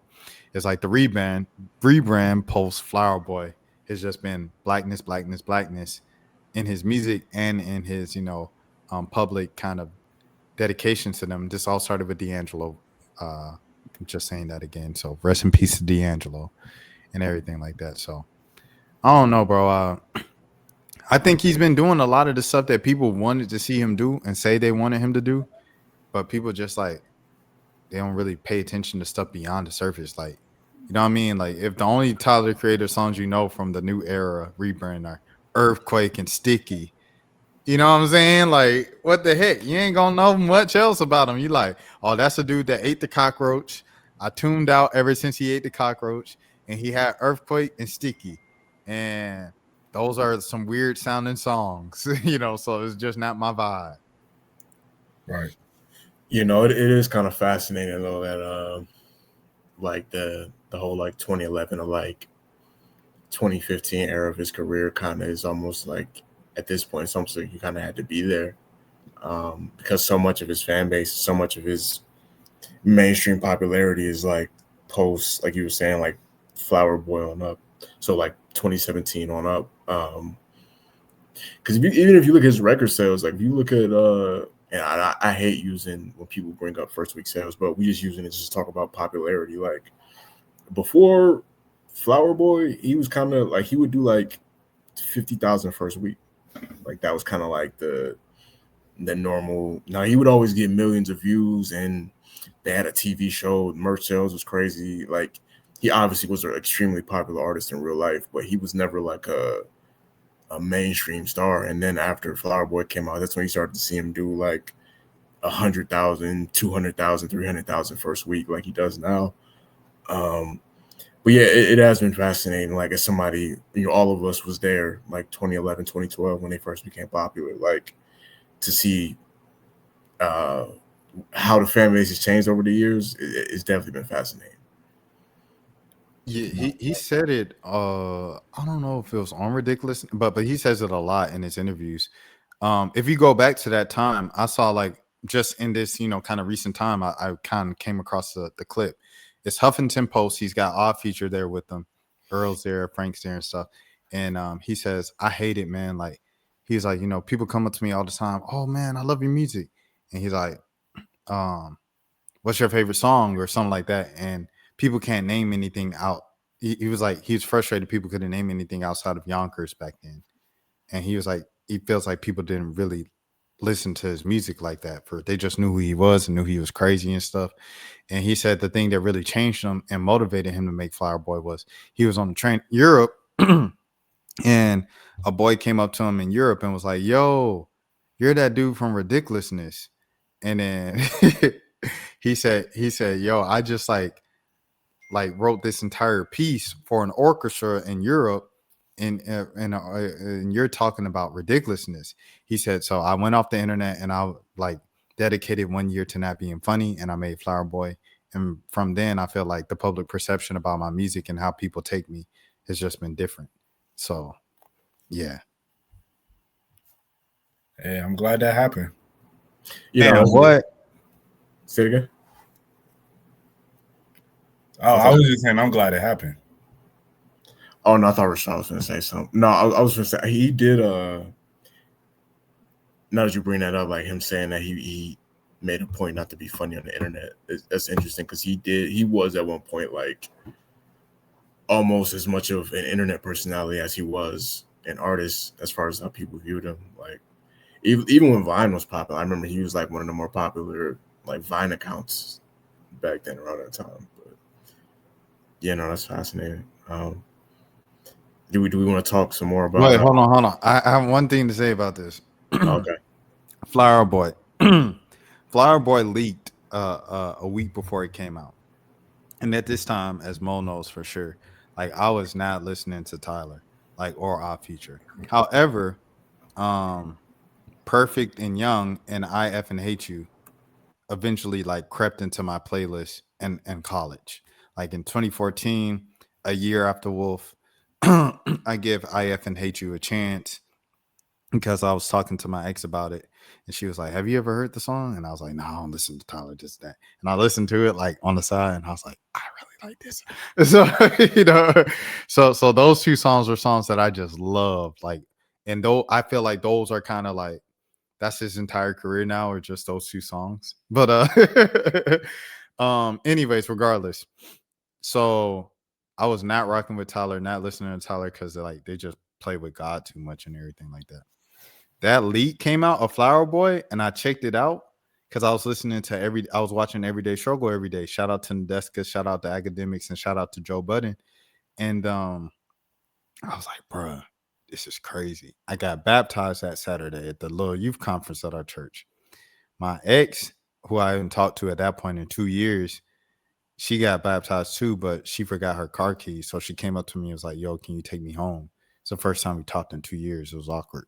So I took her home and I was just riding, just making talk. I was like, "Yo, Tyler Creator dropped like the most beautiful album of 2017. She was like, "What? Really?" Like, I think first she was shocked that I was listening to Tyler Creator. And second, she was shocked at me saying he dropped the most beautiful album of the year. 444 just came out, everything like that. So she was like, "Oh, okay, bet." And a couple days later, the album officially came out. The whole perception of Tyler, it's kind of crazy, like thinking about that moment of just like the exact moment my perception of Tyler changed and the world's perception of it changed, and he just went up and became like this huge megastar in music and not just in the culture. Because, like Jelani said, he was a huge figure in culture with Loiter Squad. He was friends with Justin Bieber, Drake. As you see here, he was on Punk'd, you know, so like Ashton Kutcher and everything like that. Tyler been Tyler, but it's like on the music side, this is when the change happened and stuff like that. I don't know. It's just crazy thinking of an exact moment where that happened and you know, just how big he is in music. No, facts, bro. You know, it's crazy. Like, as you know, Jelani said, like, I as well myself has been a fan since 2011 as well. You know, like I was a fan of his when he dropped Bastard. And but you know, it's always crazy. If you go back and listen to a lot of his songs, like the melodic feel, it just took him time to figure out how to work his voice and then to incorporate other people. But like he always had a lot of like women centric songs in there, you know, and it was dope to see. Like I think like I was a little surprised that he made this switch, but then he always talked about how Pharrell was his biggest influence. And like I remember when I first heard that, I was like, Pharrell. I'm like, bro, your music sound nothing like Pharrell's, you know. But then over time, it's like as it developed, I was like, I see it now, you know. Like I see he eventually just worked his way. He had to figure it out, you know. At the time, he was young, just wilding, you know, and that was him and his groups. That was their vibe. But then it's like as he matured, he was able to shift into that, and now I'm just like, yeah, buddy, yeah. I said like I trust him creatively. Like if he makes a project, I'm gonna for sure be like listening first day. You know. I think she might. Would you say she is the first like hit of his that showed like, yo, this is an example of what's to come from Tyler Creator for his career? I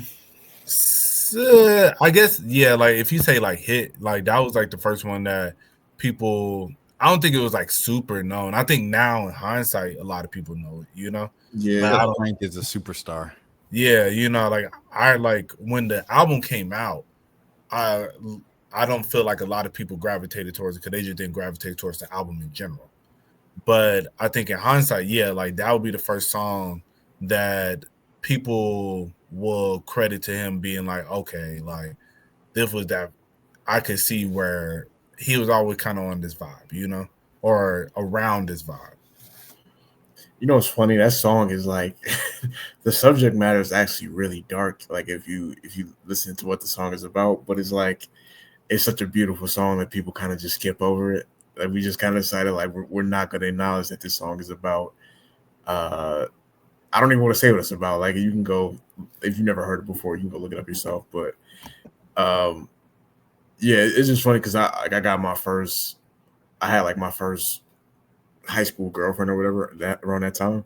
So it's like when I think about that song, I think of that. But it's like it's almost like it's hard to go back and listen to because it's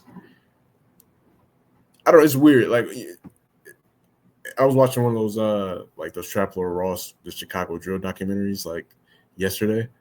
And I was just thinking about how like when Chief Keef first came out, because I'm the same age as him and like G Herbo and Lil Bibby, all those guys like around those time, and even like Dirk, like they only like a couple years older than us. Like I was kind of desensitized to the idea of them rapping about killing each other. I wasn't.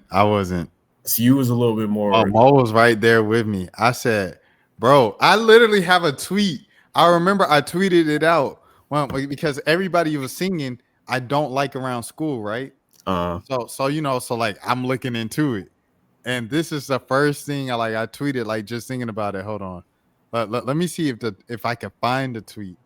But I remember tweeting it out as soon as it happened. Hold on, let me see. Real quick, what I was gonna say was like quick, just the same way I feel like I was desensitized to drill music when it first became popular.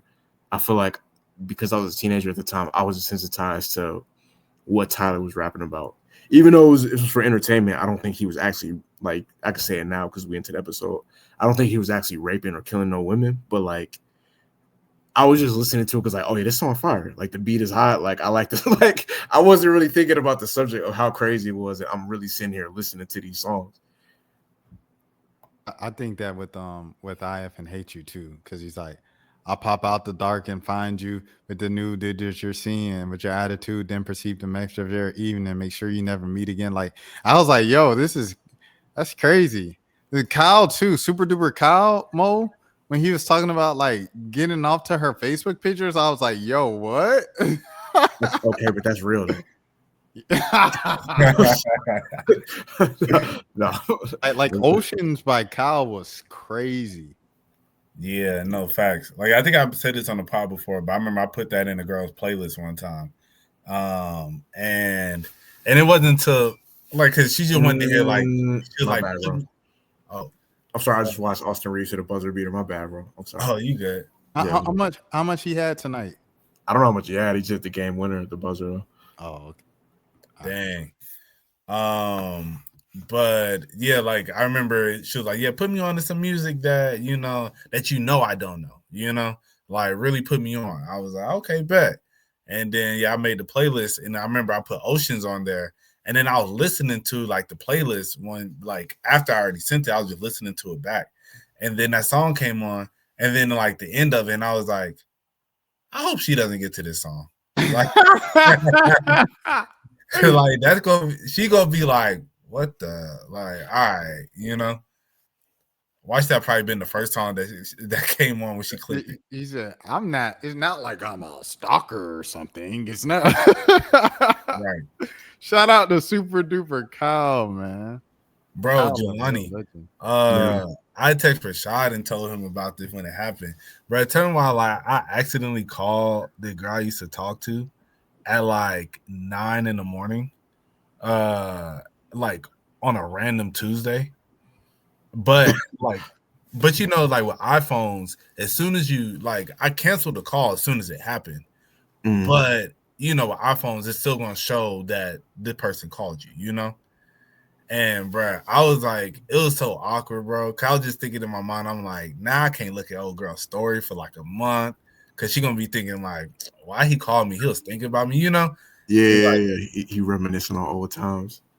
Yeah, and that's definitely not what happened. What really happened was it was like I was going through my contacts looking for something. And I saw her name. Then I think I saw her picture change or something. I don't know what, or I think I saw her name and I was like, and I think I was like, I wanted her picture change. Cause they'd be updating on the contacts. And so then I clicked on it, but then for some reason, like when I clicked on it, it then like double clicked and then called.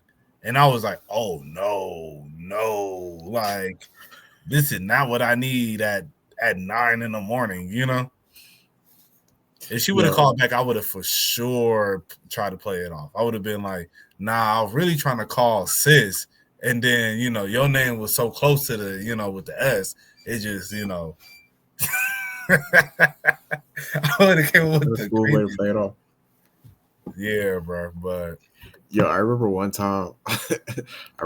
Yo, this is when I was like, I was definitely in my freak bull bag with this one. But I remember one time it was like a Discord link of somebody that somebody who I thought was attractive. So I was like, you know what, I'm gonna just click on this just to see if the media is really hitting like that or whatever. So I guess I had already had like connected a Discord account to my phone number or whatever. So like I download the app or whatever and I log in like connected to my number.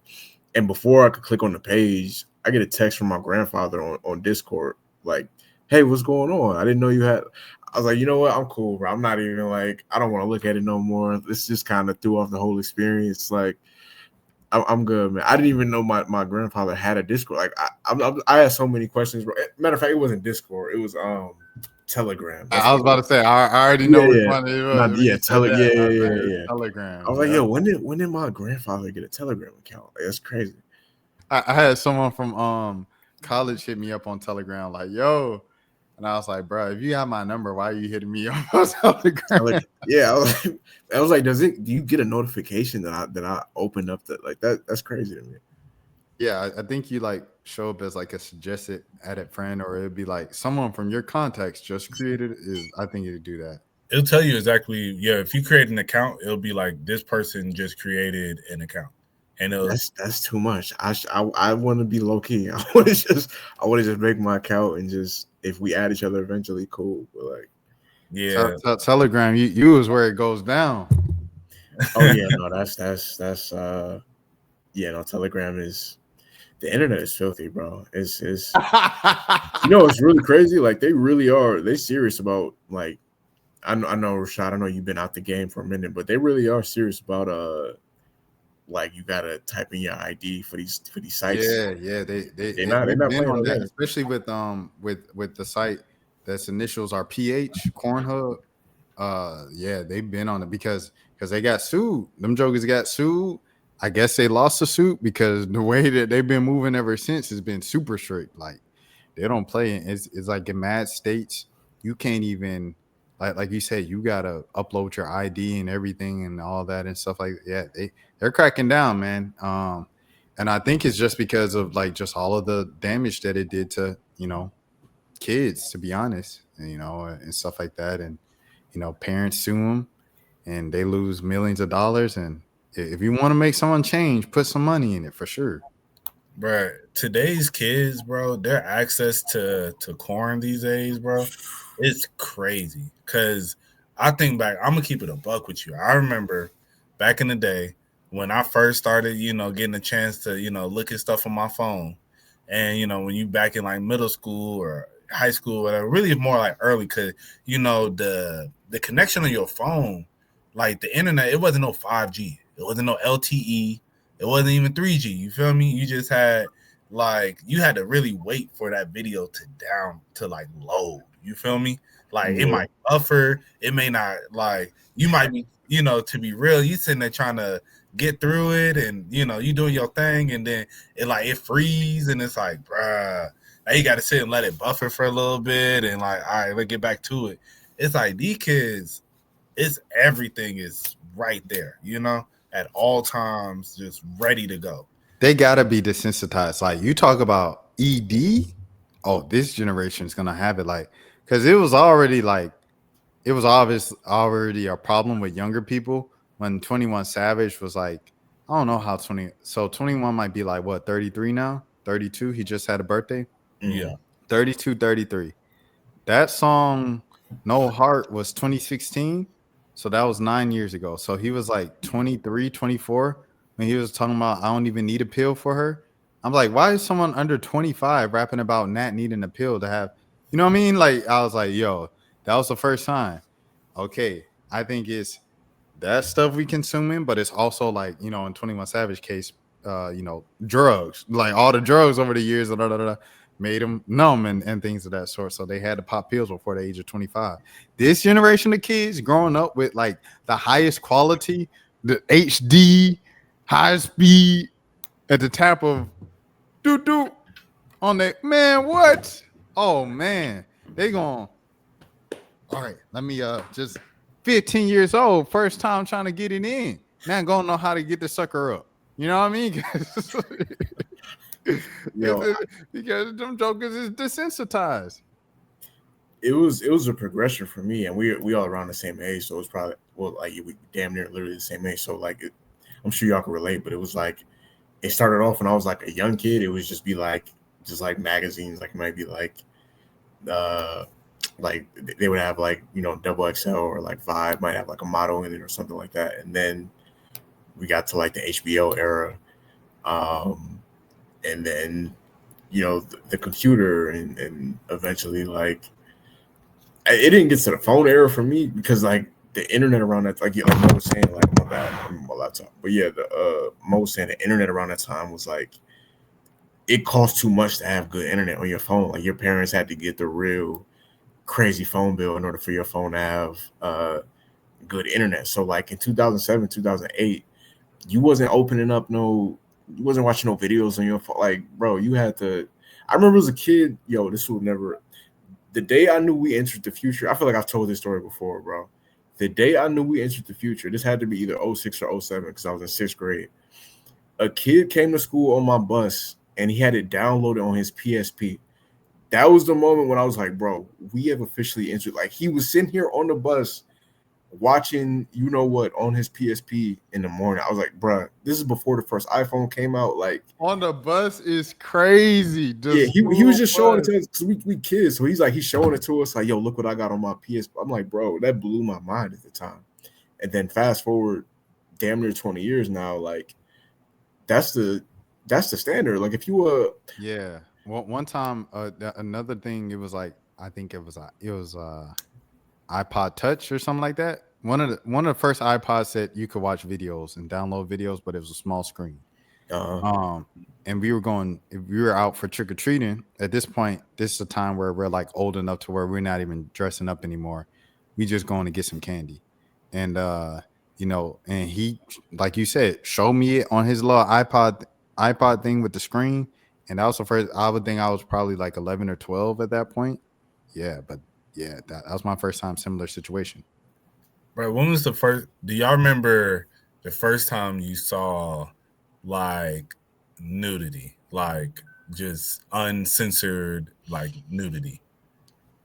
Yeah, I was at my stepmom's brother. So technically, like my step uncle, I guess. I was at his house or whatever. But like his son was like around my age, so it was like me, him, and another one of our cousins, and we was all the adults had like went out to do something or whatever. So it was like a Saturday night. It was like 11, 12. So back then, like HBO or whatever, all the channels used to have like the premium. They had their own little programs or whatever, and we watched that, and I was like, shit blew my mind at the time, being like a 8-9-year-old kid seeing that. But it was still tame though, because it was like on TV. They don't show back then. They didn't show like the full thing. It would just be like nudity or whatever, but it wasn't like actual full blown. You know what I'm saying?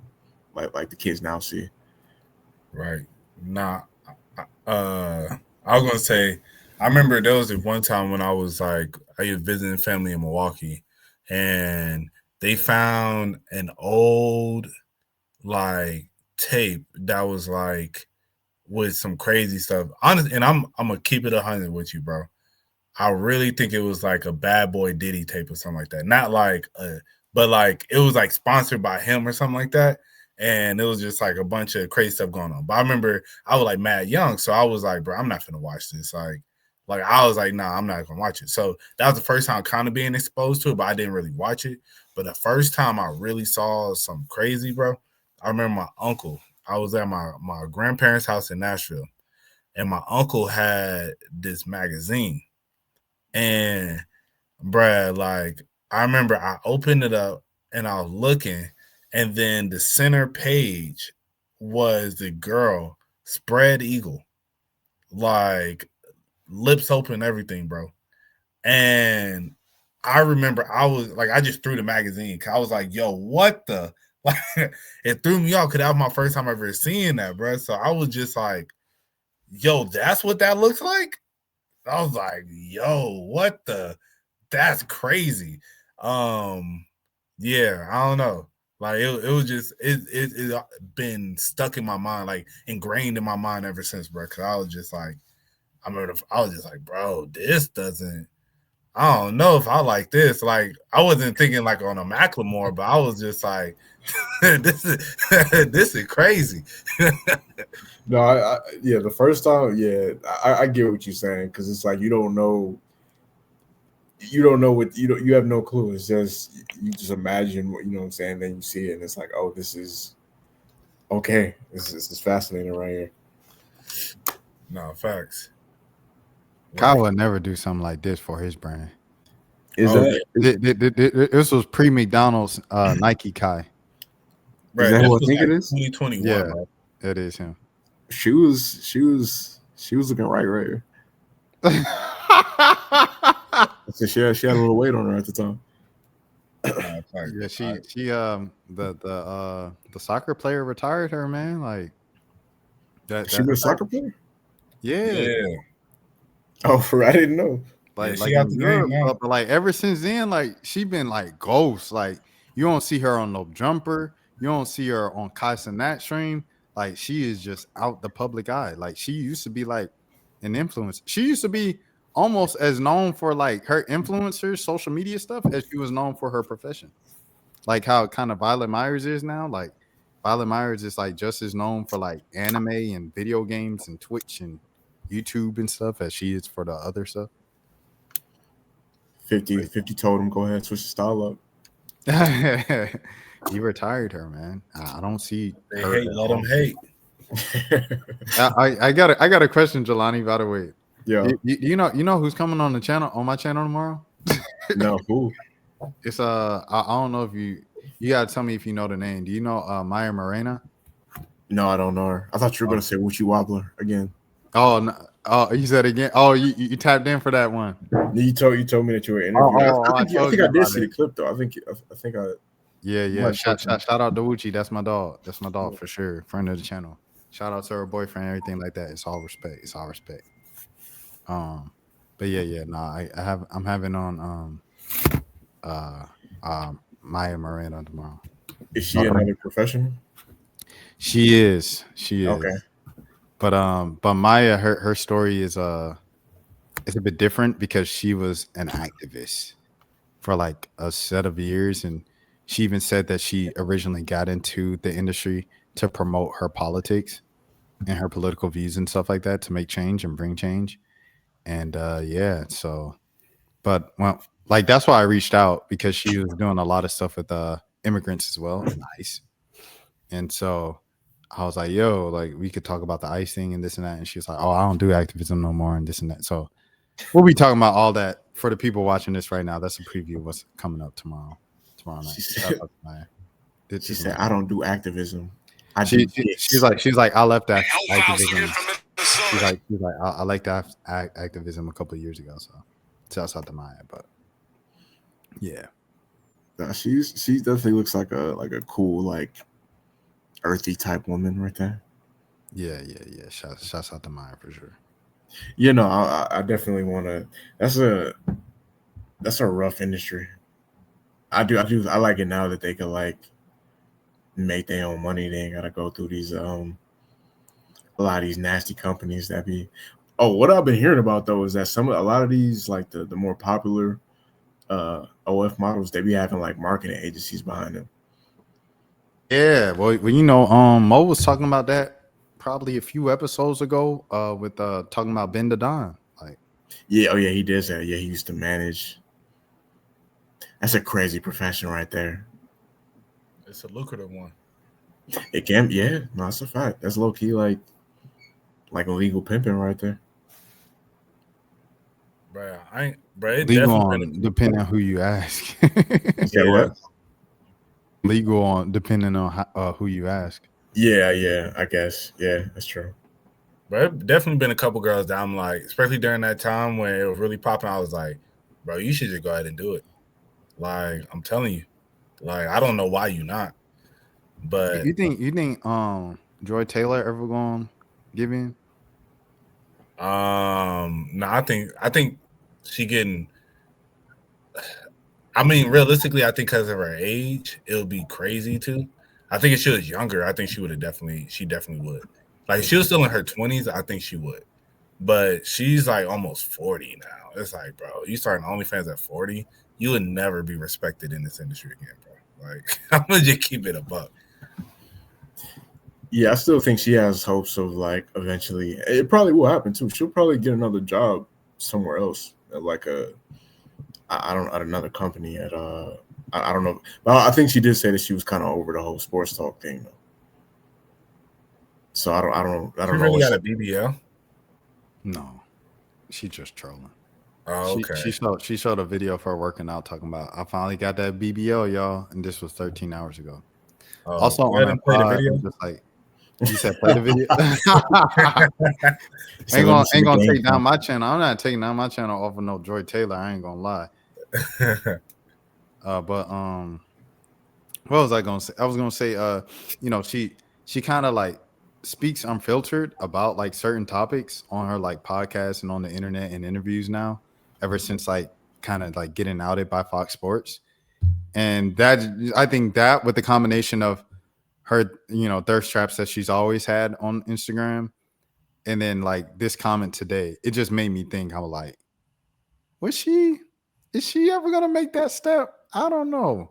And another person, which social media has kind of made like a joke for a long time, or Twitter specifically. It's been I ain't even want to say that. That's a friend of the channel right there. The other person I wanted to say. So shout out all the friends of the channel for sure. Oh, I know. Wait, hold on. I feel like let me put my thinking cap on right now. I feel like it's a few names that I'm trying to come to mind. You said people that you were a friend with that they've been suggesting they should make a certain type of channel. Yeah, they're not my friend, but Or are they friend of the channel. Yeah, friend of the channel. Yeah. Oh, wait, put the name in the.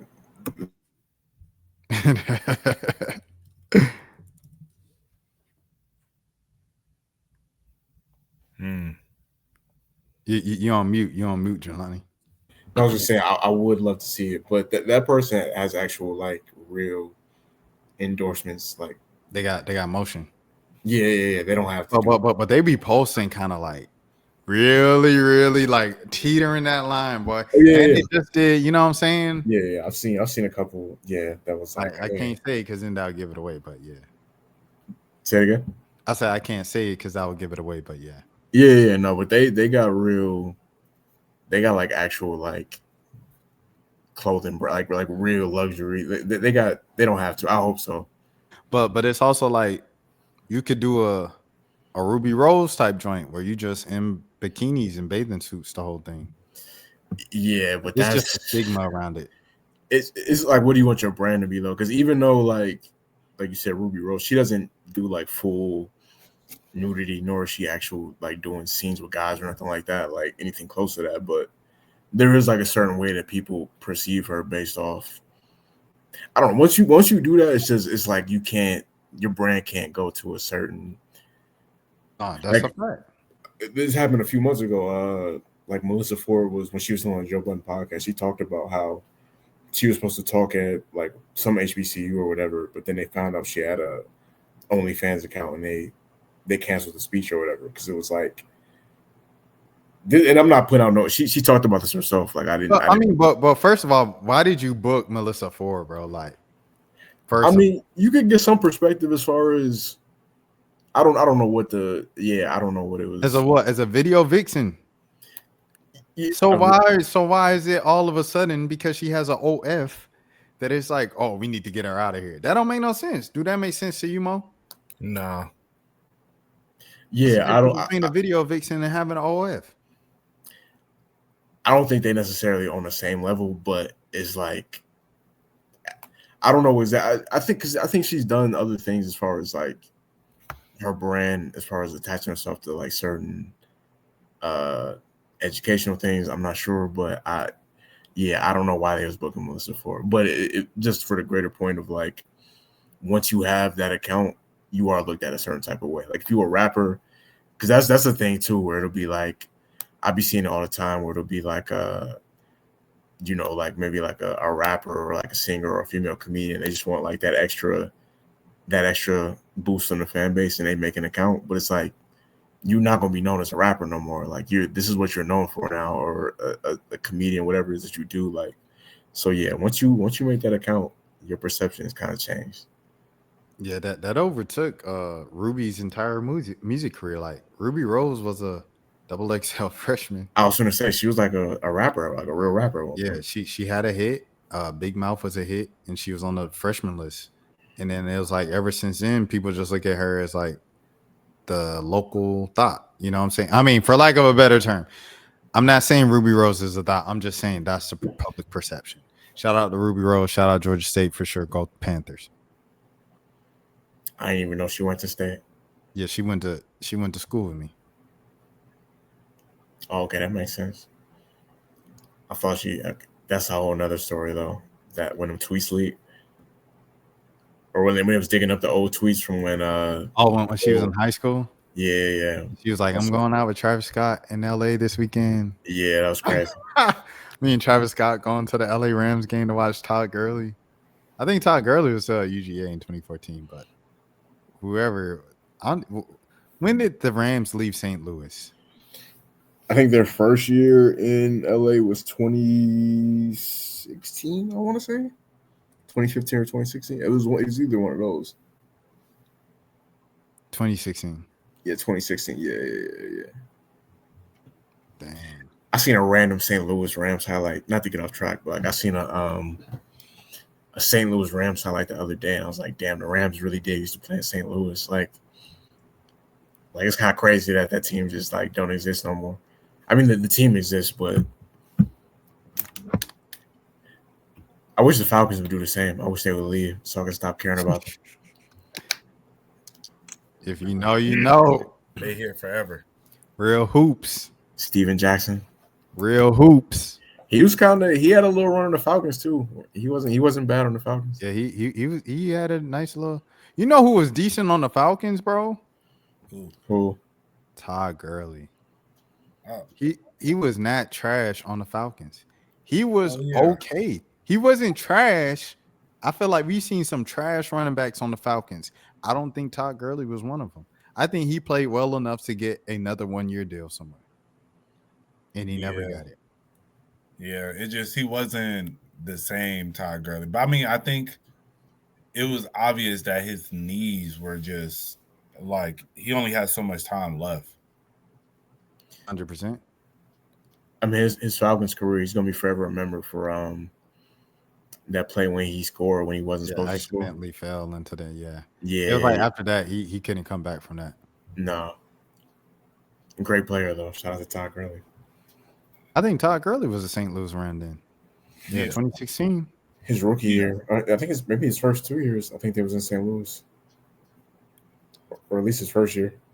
I think him and Nick Chubb, if it wasn't for their injuries when they were in Georgia, I think just their injury history in general, but I think the injuries in Georgia set them because they had consistent knee injuries going into the league. And then from there, it just continued on. But both of them would be the best 2 running backs of all time. Because, bro, when they their time that they had in the league when they were at full health, they were 2 of the best running backs in the league, you know?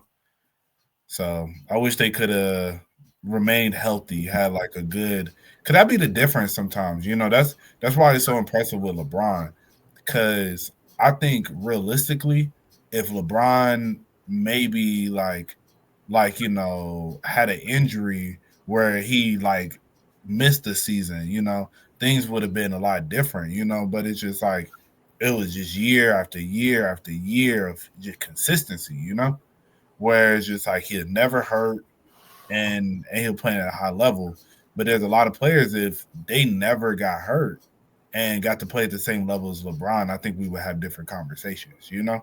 But I still think LeBron is still LeBron. So I'm not trying to take nothing away from him. But I just think realistically that's what's added to his greatness is his health. Him staying healthy all that time, until now, because he's a 41-year-old man, you know, it's like this man, I done seen this man twist ankles that have people out for half a season. Him just get up and just walk it off. Yeah. Bro, that man punched the board and broke his hand. Came out and played 3 more games in the finals. Yeah, what's his name said that? Dwayne Wade said that. He said he had an ankle injury or something like that most people will be out for 2 weeks. Mm-hmm. He said he iced it and he was good in 8 minutes and came back and was dunking and looked like LeBron again. He said he's never seen something like that. He said he's a freak of nature.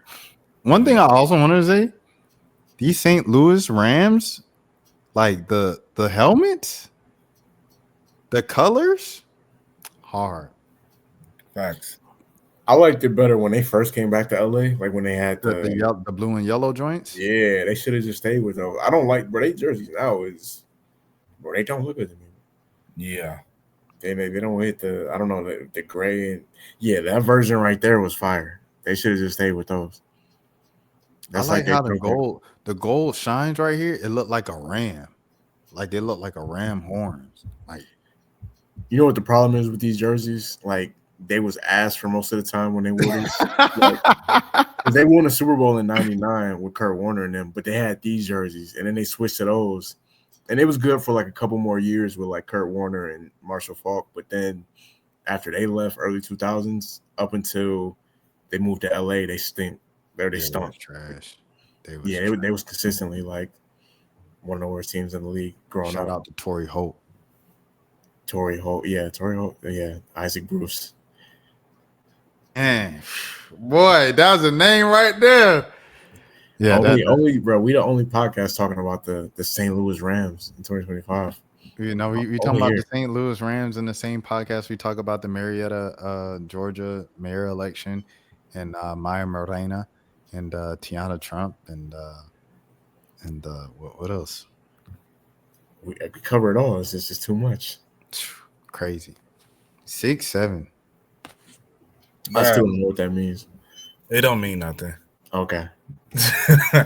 Bro, this girl like had to been like look like either anywhere between 17 to like 19. I'm coming out of the bathroom, and then I've never seen a girl day in my life, you know. And she walks up and was just like, "What did I tell you about that 6'7" rule?" And I said, "I'm sorry." And she was like, "It's okay." And then she just walked into the bathroom.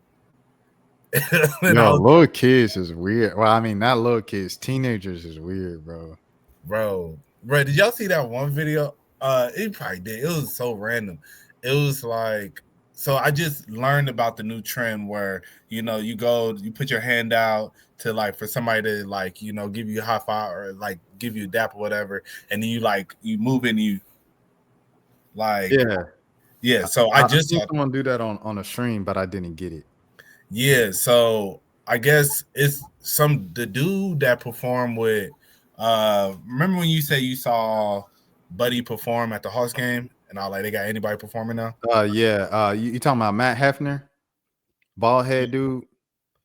Or you just talking about Prada Bag Shotty? Okay, I think Matt Hefner, like him and the group that he be with. Like the person who I saw who page was Mr. Gooby, something like that. But yeah, I just saw these dudes for the first time. Yeah, that's definitely not him. Yeah, so Hefner.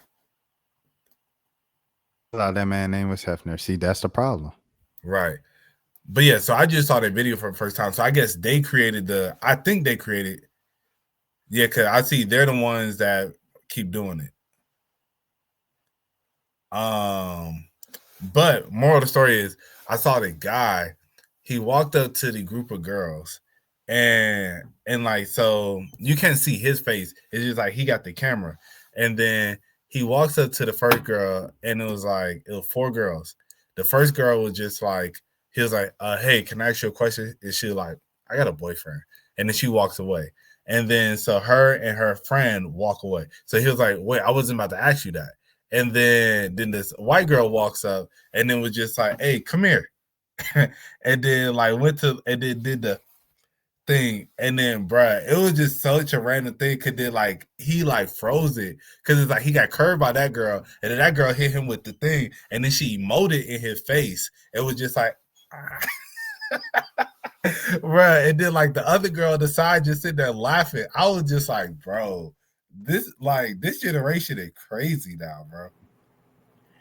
Nah, that's funny. I seen like we talking about the video. I seen another video of it was like from the same, like from the point of view the person behind the camera or whatever. It was like a dude, he was going up to girls at I don't know if it was like a party or a homecoming or whatever. Bro literally went like 0 for 30. Like approaching women. I have that coming up in my stream, bro. Like you saw that video? I haven't watched it yet, but I saved it for my stream. Yeah, he went. Bro, I couldn't do it, bro. It was just too cringeworthy. I don't even know how that's possible to go 0 for 30. Like if you shoot with more than 10, I say more than 20. Someone's gonna say at least give you a number, bro. More than Yeah. 20? Part of it is probably, excuse my yawning. Part of it is probably because he had the camera, so I Yeah, feel like yeah, that yeah, yeah. automatically that Some makes women it. who will say yes, they will say no just because. Yeah, exactly. But it's still, I put it like this: if you attractive, like if Chris Brown is walking around with a camera, like he not shooting his shot 30 times and getting turned down, like that's crazy, right there. Like, what does that do to yourself? Yo, I'll be vulnerable here. I approached a woman like last week and got curved, and it was respectful. It was quick and to the point. She was just like, no. I was like, all right, cool. But even that, for like a good 24 hours, I thought about that. I was like, damn, that was. I was like, damn, that didn't go. I thought it was gonna go. It wasn't bad, but it was like enough that it was like, ah, man, you know. So I can't imagine shooting my shot 30 times in one day and getting rejected. Bro, fact. Yo, Rashad, I just sent you the video I was just talking about on Twitter. Okay, baby. I'm about to pull it up. But nah, I feel you on that, bro. Now the worst is, bro, did I tell you? I don't know if I talked about it on the pod. I think I did. Where my cousin's best friend. I don't think so. Bruh, so I went to one music fest. So I went to one music fest like 2 years ago with my cousin and her best friend.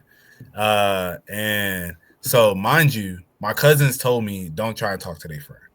So, like, I was like, okay, I'm not.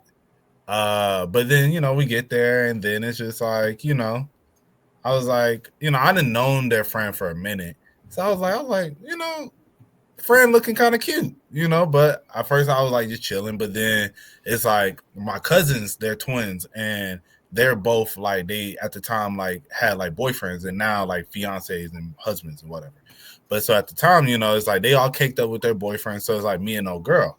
So it's like, we wasn't like caked up, but we were like mad close, most of the time. You feel me? It's like she on the railing, like I'm right behind her on the railing, my arms on the rail, It's like then like when Kendrick came out, like it was just like me and her, we talking, we catching the vibe this whole time. So it's like we've been kind of grooving since like 4 in the afternoon till like 11, right? So Kendrick goes off and then we about to get ready to leave. So then I was just like, man, forget it. I'm gonna throw a little shot. I said, yo, like, let me get your number. Oh, I don't get my number out to people. I said, what? I was so sick, bro. Like, I was just like, bro, what? And and I remember I told my cousin, like, as we were walking, I was like, bro, tell me why your friend just curved me. And she was like, I told you not to talk to my friend anyway. I was like, you right. I was like, yeah, this is karma. But then it was weird because then after that, the girl kept like we were on the train coming back, on MARTA. She was just kind of like, oh, come sit by me. And then like, so after I got curved, it wasn't like a crazy curve, but after I got curved, I was kind of like, bro, like, forget you, like maybe I'll being petty, I'll salty or whatever. But it wasn't like that deep. But at the same time, I was just kind of like, you don't give your number out to people. Like, I would rather you told me like, nah, you my cousins, you my best friend cousin or something like that, But you just told me you don't give your number out to people. I was like, you gonna give me the BS excuse too? But yeah, she like sitting next to me and she was like, yeah, so what you about to do after this? I'm like, I'm probably gonna go get some meat. Like, oh, where you thinking about getting some food? I'm like, Waffle House. She like, oh, okay. Yeah, some Waffle House do sound good. I was like, yeah, it do. Like, and then like right before we leave, like we like parked in separate areas. I'm like, so I give my cousins a hug and everything, dapper with their boyfriends. And I can see like her friend just looking kind of like, you're not gonna give me a hug, And I was just like, and I was like, all right. Then I came over, I gave her a little side hug. I'm like, all right, you have a good day. Have a good night, whatever. But it was just so weird. I was just like, yo, like, you essentially just curved me, but then you still want the attention. And then, Brad, last time I saw her at my cousin's engagement party, like, I see her, we sit next to each other.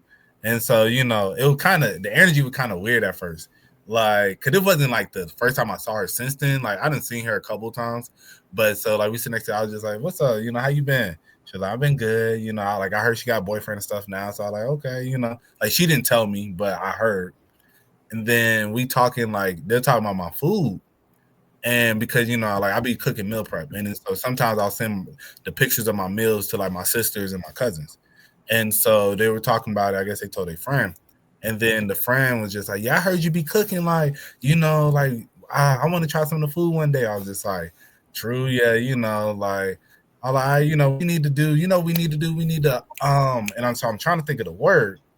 So I'm thinking of potluck, where it's like the whole group come together. She go, I was like, yeah, you know, we should do she like a collab. I said a collab. I was like, I mean, I guess we could do that, but I was thinking potluck. She's like, oh, yeah, that'd be cool too. And I'm like, you trying to do a collab, fam? Like, I was like, so just me and you, like, is your boyfriend gonna be there? You know, I'm thinking that in my head, but it's just like I could tell her energy is like, you still, I don't know. And I told my cousin about it again. It was like, well, she's just friendly. I was like, yo, like I saw her staring. I caught her staring at me while we were out. And then she was staring at you. I was like, yes. I looked away. She was still looking. And then I told her about the collab thing, and she was like, she don't even cook. I was like, exactly. But I don't know. Crazy. Yeah, I was gonna ask, like, what type of collab you talking about? like, how are y'all supposed to like? What does she mean by that, Brad? I'm like, so you want us to get together and just come cook together? Like, that's some real date type stuff. You feel me? Like, neither one of us do cooking content. You feel me? Like, but I don't know. It's just like it just baffles me because I'm like, as I said, when I talk to my cousins about it, they always be like, she's just friendly, you know, that's just how she is. And I'm like, I think your friend feeling me, bro. Like I really feel I ain't dating no. If you friendly, stay away from me. I feel you on that. You ain't gotta be stuck up in you ain't gotta be all that to other people that's, you know what I'm saying, that's not your man. But it's like that overly friendly, you know what I'm saying? Like, this my brother, but like y'all hugging all, like, you know what I mean? Yeah, like your leg kind of get picked up when you hug. You're like, nah, twin, like we not. Oh, that's crazy. Your leg getting picked up? No, like your leg like lifts off the ground when y'all hug. Oh, okay. I'm thinking like he grabbing your leg, bro.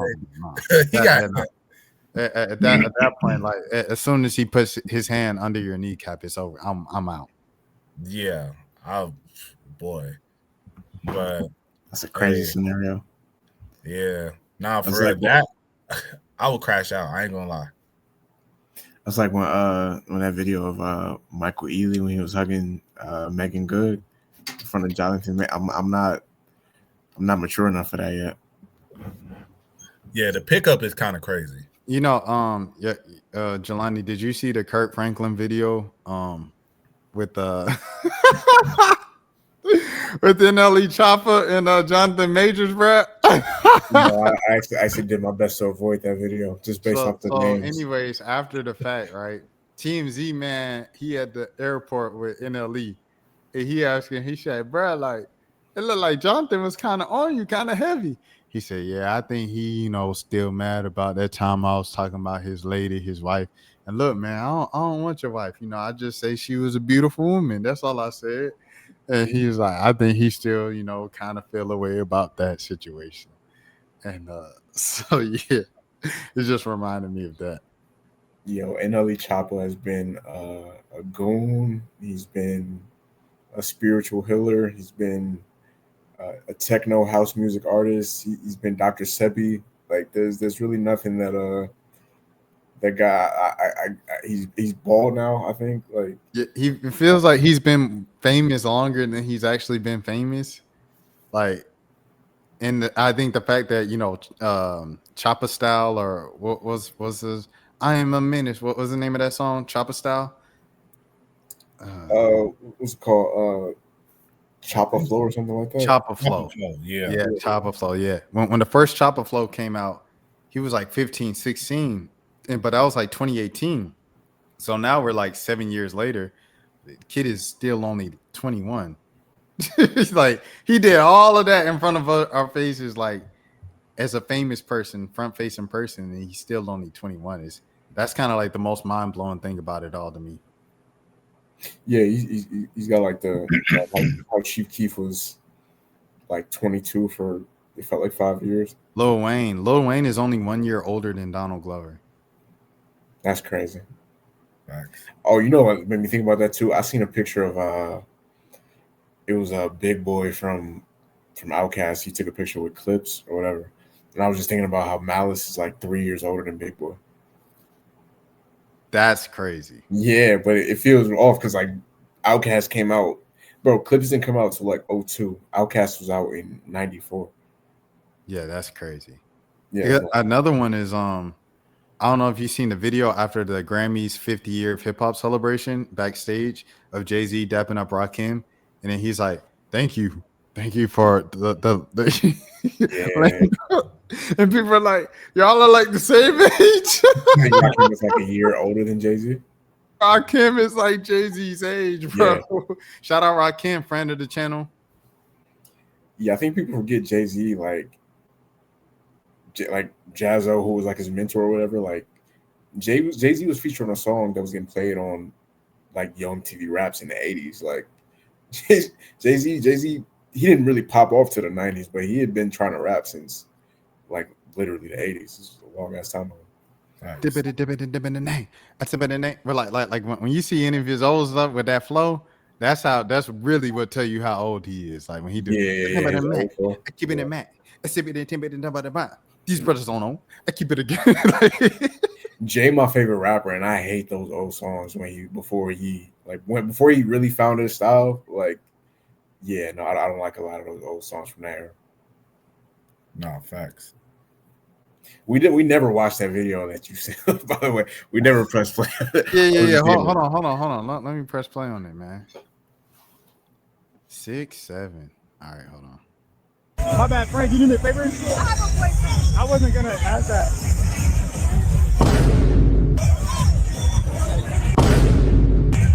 That's so embarrassing. Oh, that's yeah. So it's I get secondhand embarrassed. Like that's, oh man, Bro, that's why I was like, the whole sequence is just like, bruh, like, it's all right, bad. y'all got it. These dudes are gonna mess up Ray-Bans, bro. Facts. Like anytime you walk up to a woman now with glasses in public, she gonna assume like you're a YouTuber, especially if you're making a move on her. Are you recording me? Is that recording me? I already see it, bro. That was a dummy mission on his part too, though. Listen, bro. The groups that's what really would get you curved crazy right there. The groups, because it's like they more emboldened by that point to be like, because they're in front of their friends, and it's like they don't have to worry. Like, if okay, this is fucked up, but it's true. Like, if you approach a woman while she's by herself, it's almost like she kind of has to be. She doesn't have to be nice, but she's like more inclined to. No, listen to what I'm saying.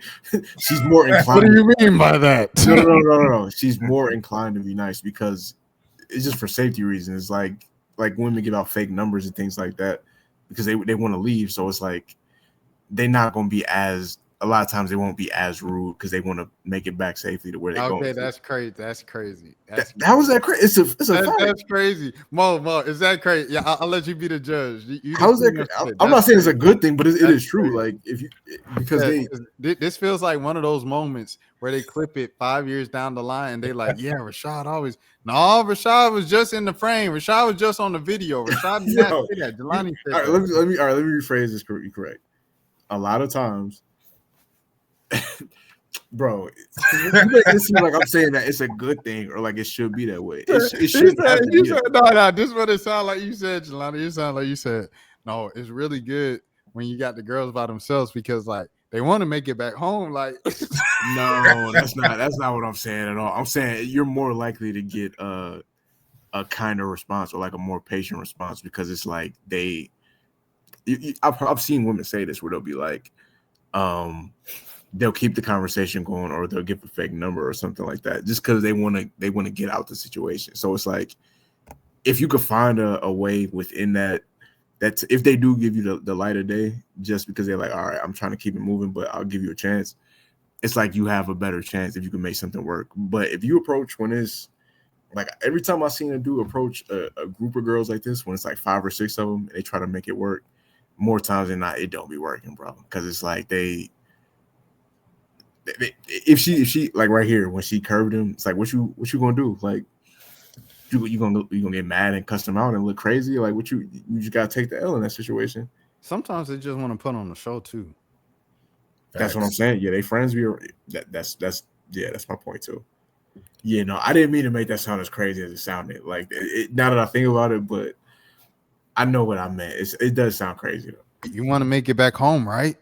Continue this conversation. I'm not on the guy's side of that situation, but I'm saying you are more likely like to get a fair shot if you do approach when they by themselves. But that sounds nice.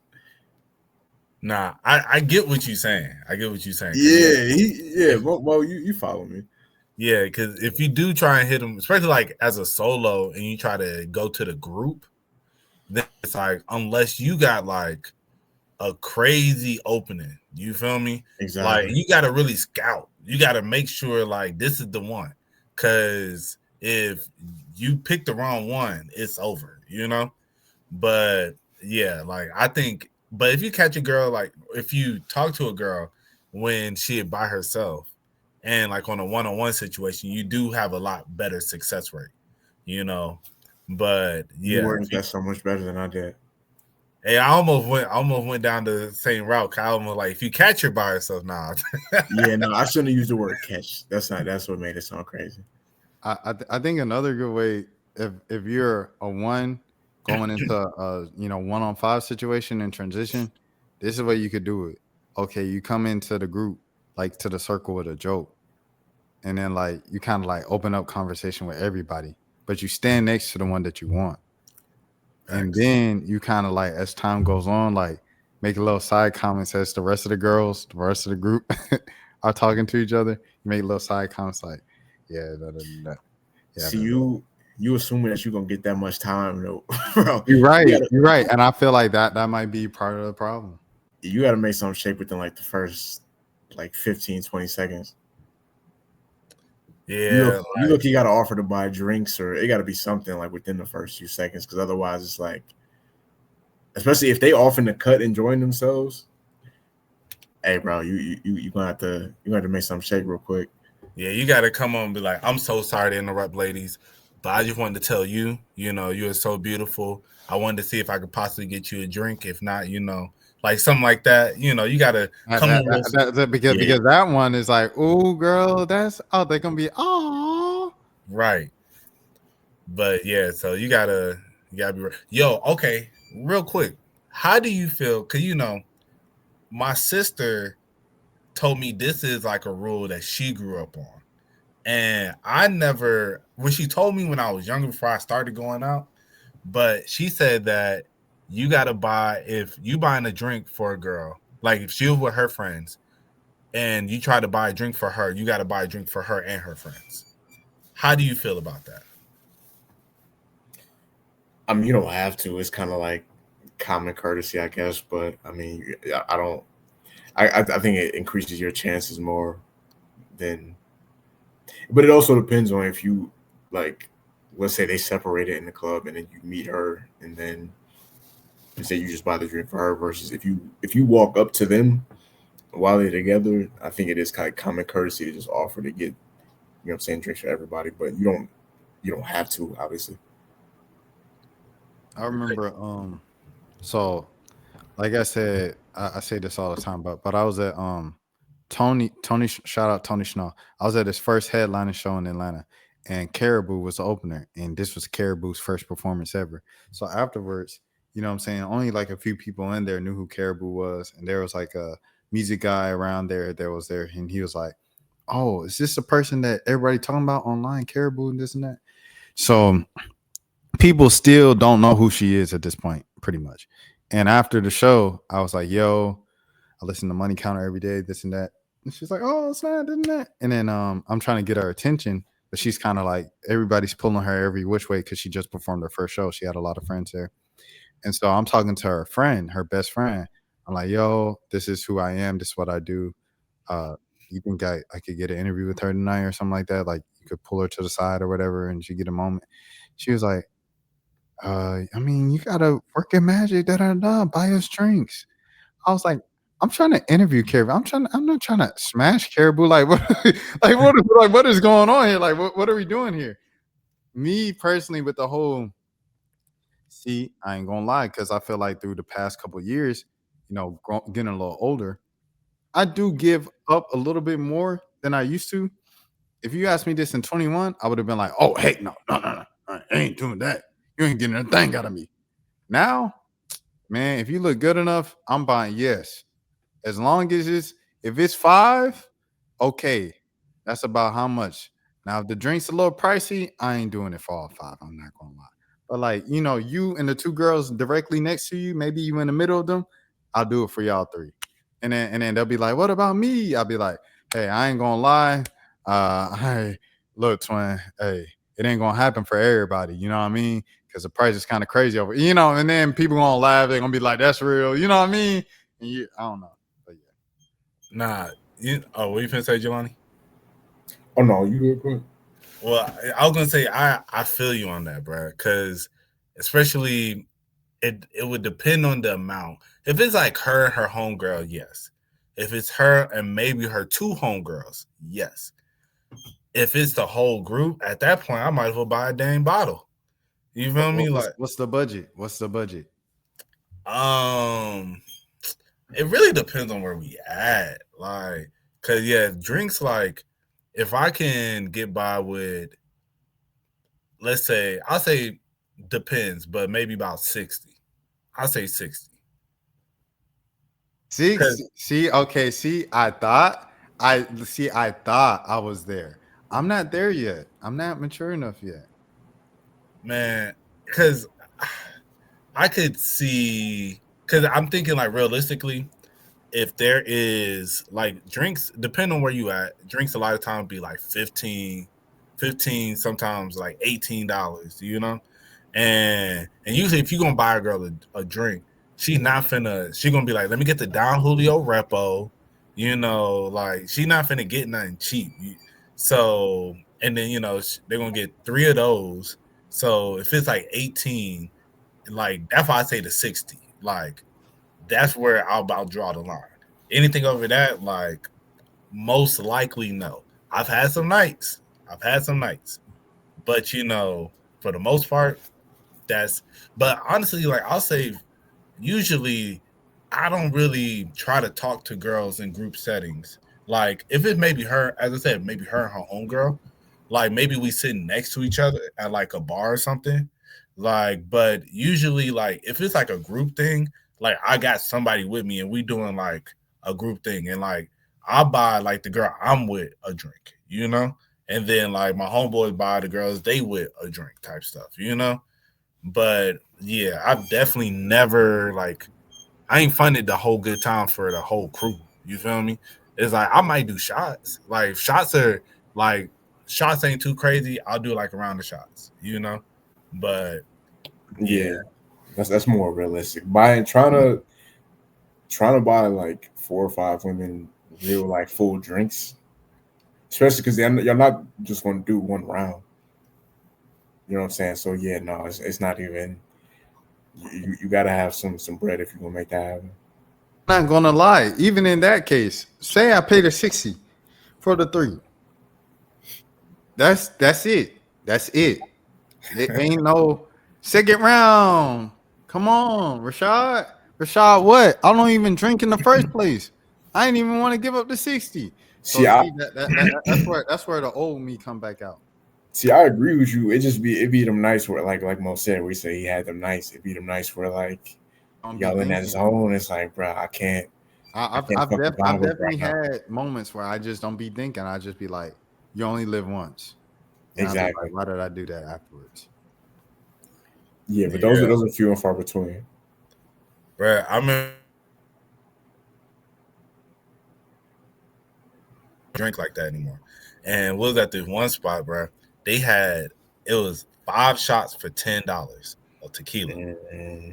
Bruh, I had went and it was like these 3 girls that were behind me, and then it was like me and my homeboys. Like it was like kind of like a little situation kind of going on, but so then I had like they were kind of already trying to do their thing. Then I stepped in, I got the shots right, and then so it was like my 2 homeboys. They got 2 shots, me got the shots, and then I gave the other 3 to the girls, and then they were like, "Oh, where's your shots?" Blah blah blah. I was like, man, I don't even drink for real. So, I just wanted to get it for y'all. So, a little celebration. I went ahead and put in my little lemonade. I was like, I'll toast with y'all. You feel me? It was like, oh my gosh. Aw.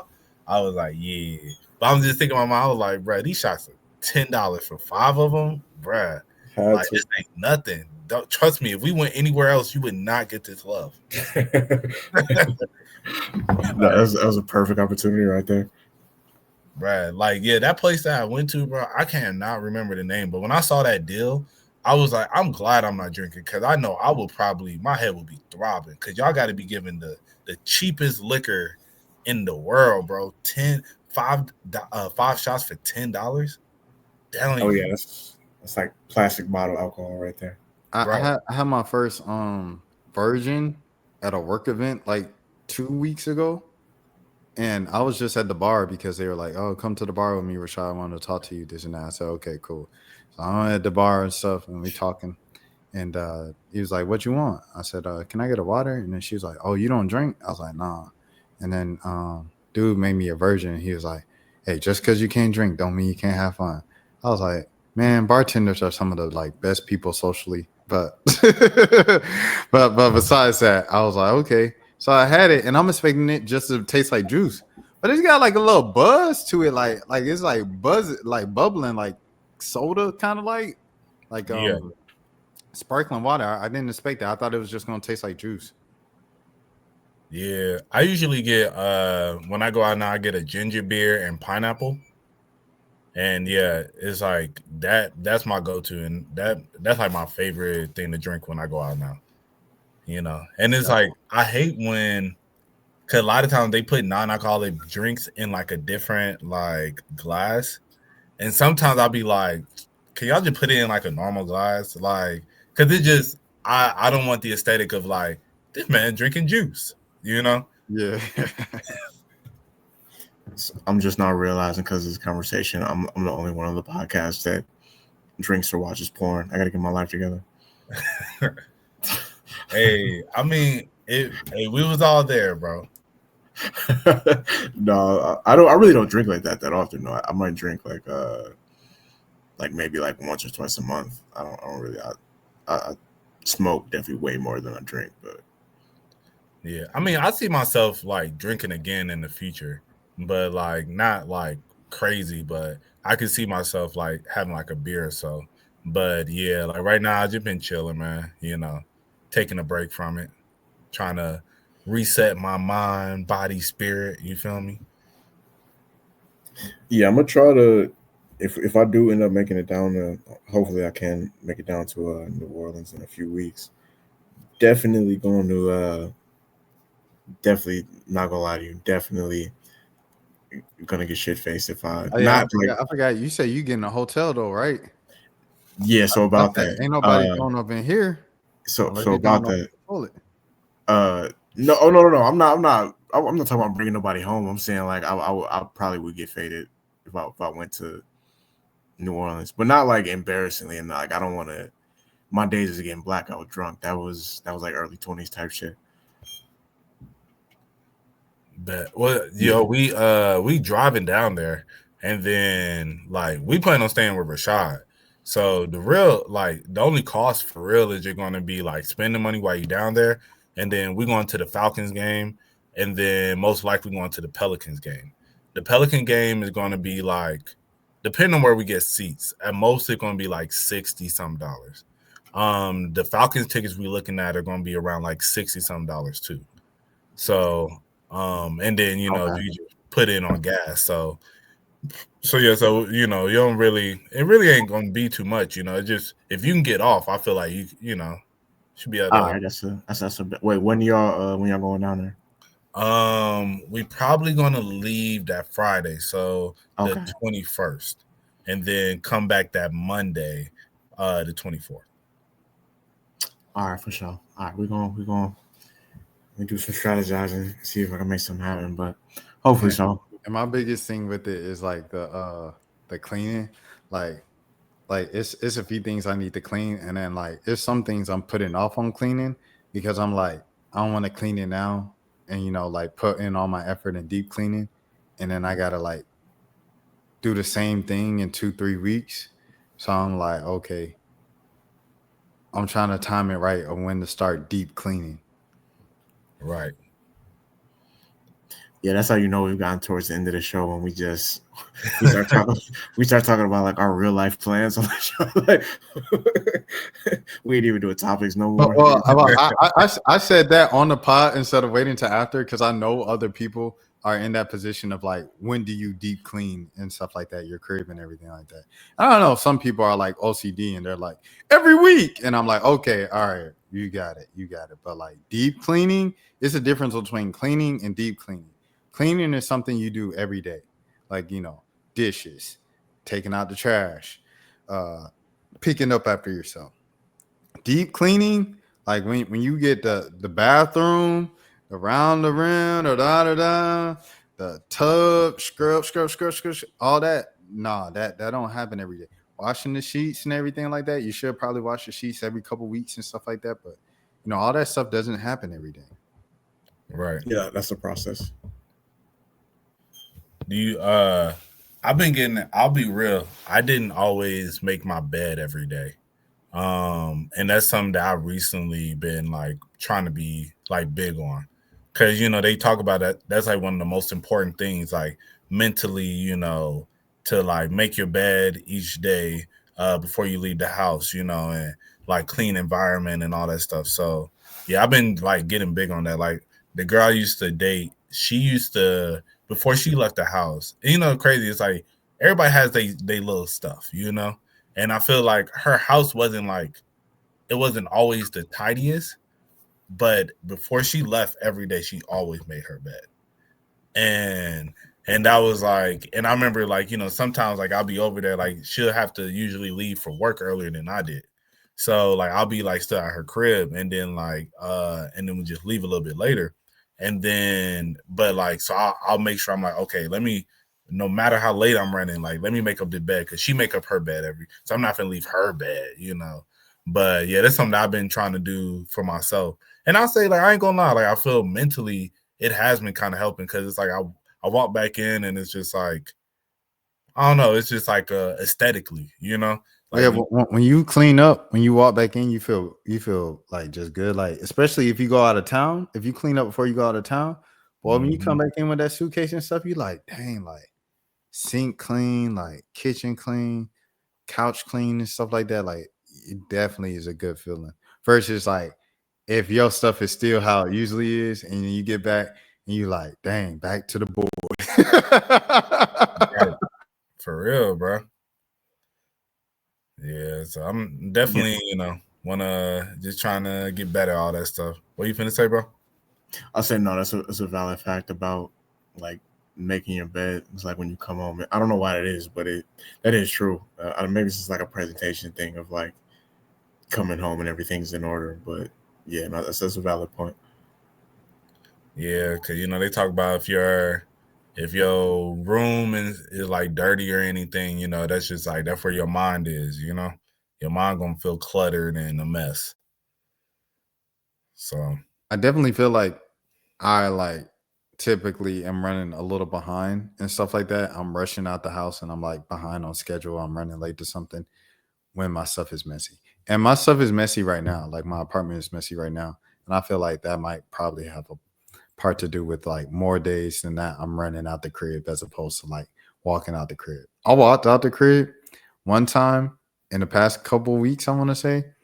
Boy, that felt so good. And then I was there early and stuff and set up my laptop and everything.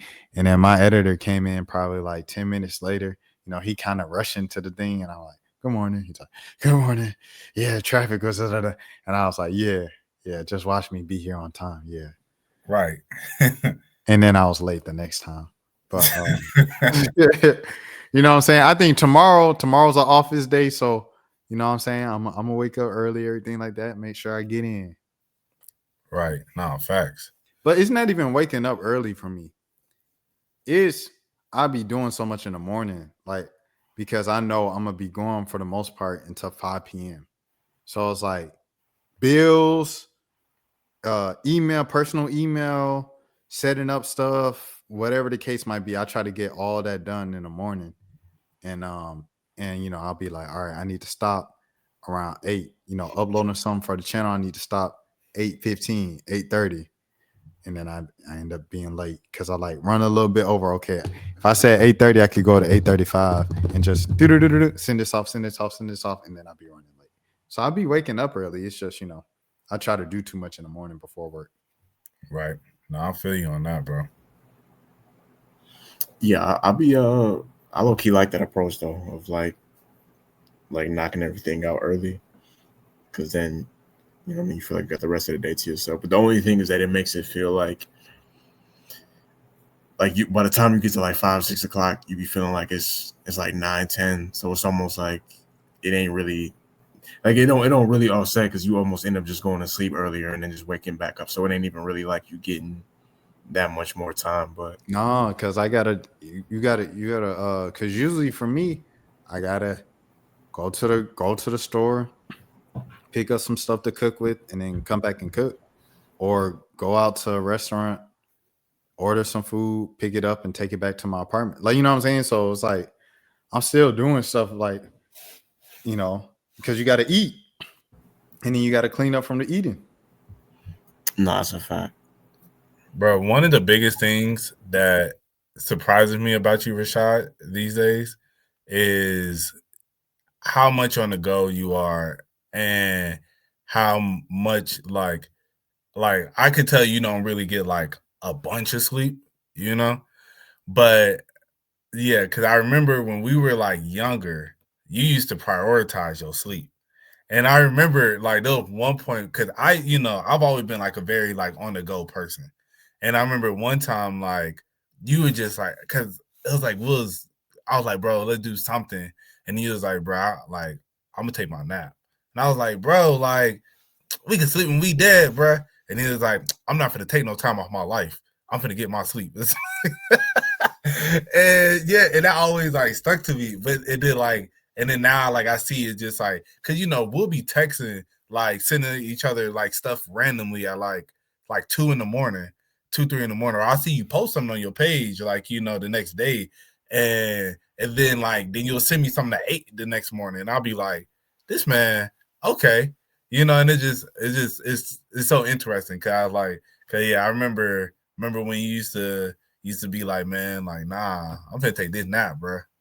Like, I'm definitely trying to like get back to like having some type of healthy sleep schedule or stuff like that, because doing YouTube and stuff like that is definitely made it like really bad.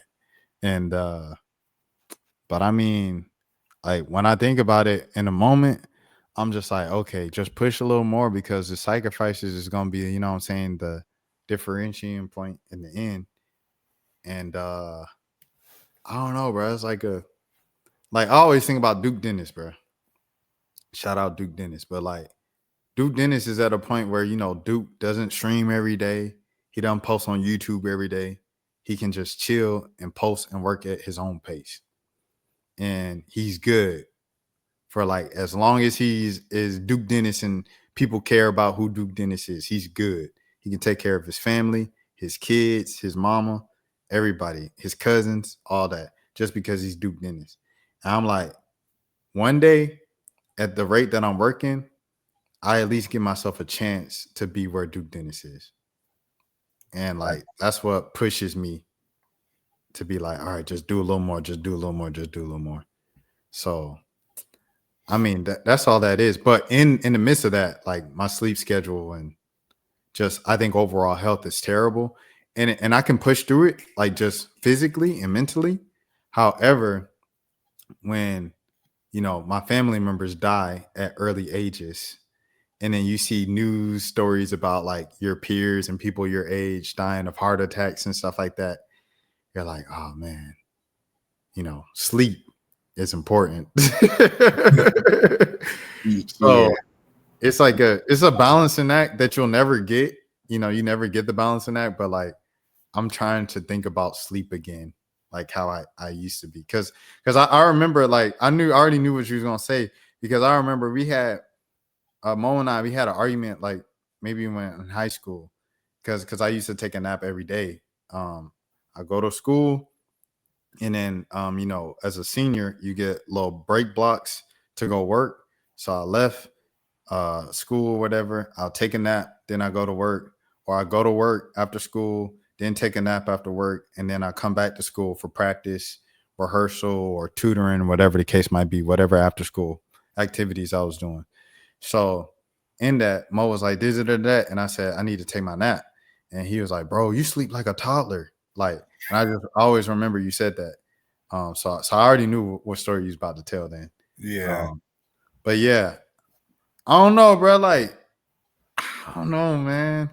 It's tough, bro, because it's like if you want to change your life, if you want to put yourself in a position like Duke Dennis is in, going back to Duke Dennis, you have to do, you know what I'm saying, those things for a certain amount of time to at least give yourself a chance for that. So I just hope it pays off at some point.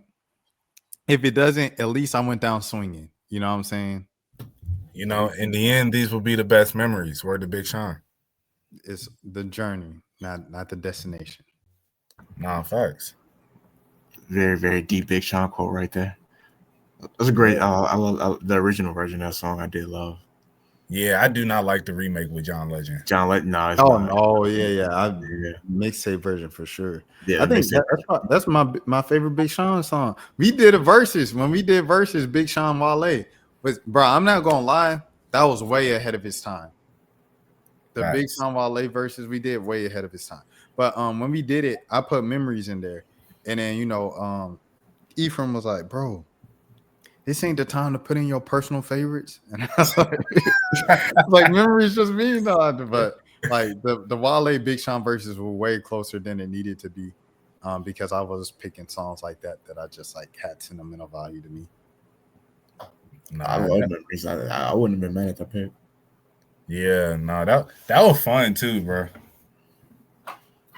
Okay, so say we bring back verses. Now this is the part of the pod, Jelani, where we are planning live on the pod. It's 3 hours in. If you listening, you like probably related to us. Facts. or you went to high school with us.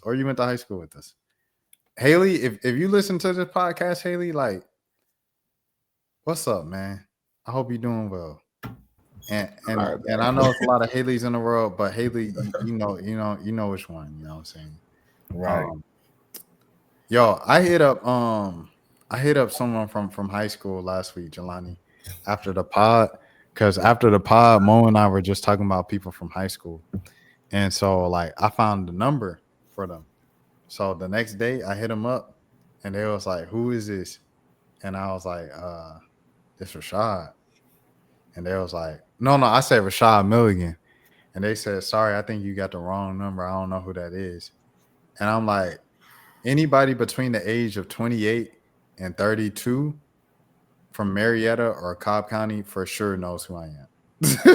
If you black between 28 and 32, you for sure have seen my name, have some type of, you know what I'm saying, oh, yeah, I don't know him, but my so-and-so know him, or that's the dude that do this, or da-da-da-da. Like, you.